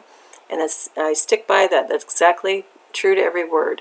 So going up, you start to see this ethereal glow. It gets kind of like, not neon, not electric, there's another word for it, just vibrant, blue, and then some other colors start to pop up as we move up with more, you know, contrast and color saturation adjustments. Look, here we go. You know, another you know, evidence of this kind of twisting, and then like another little shape and a cutout and a hole. And this thing was just so low, and the more we put enhancement, we see the full range of the wonder and the glow with the pinks and the golds and yellows and going to a white. It was just beautiful, felt absolutely glowing and wonderful, like going back into that childlike wonder state. And here's with a little more enhancement. There's like a little darker object maybe hiding there, one here. So again, anytime these things present, and especially in an overall form, it's comprised of many Cloaking Craft, usually. And look, here we see like a triangle imprint and another imprint here. And so it's just fun how they all come together to create some of these like really magical looking overall compositions. And then we see like dark raspberry, so there could be something yet again hiding behind there, maybe in spherical shape and form. But I couldn't help but get the sense that this was just a little magical show, just meant for me, like another little personal note, wink and a smile saying, hi there, yes, we're your star family, and we're very much here, and we're nurturing you from afar, or even from nearer than you think, and we're sending good glowing energies to you, especially when you might need them, right? Okay, this is a shout out to Lake Superior Skywatcher and Nature Lovers channel, where she often posts, you know, things going on in her skies in Michigan.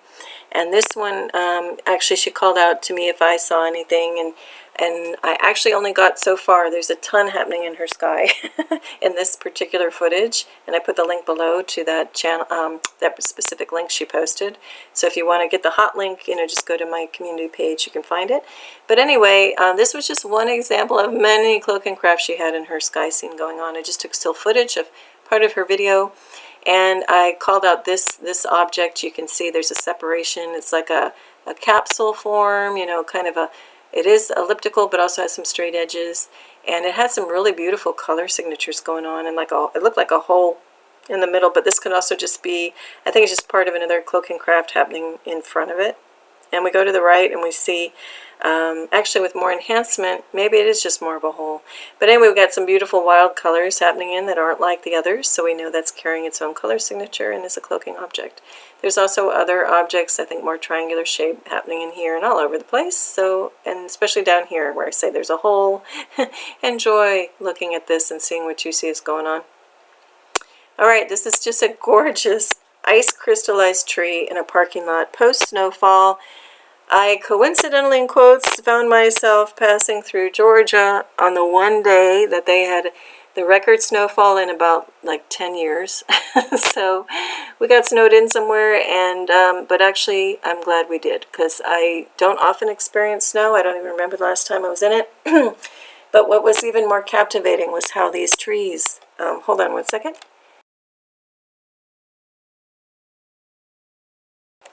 Okay, I'm back. Just how these trees just kind of, I guess had freeze action, and everything was crystallized to the point where there was a little breeze, and when I was getting into the car, I could hear things little, jangle, tinkle, like a chandelier, like the crystals hitting each other, or chiming, however you want to describe that sound. It was just really beautiful.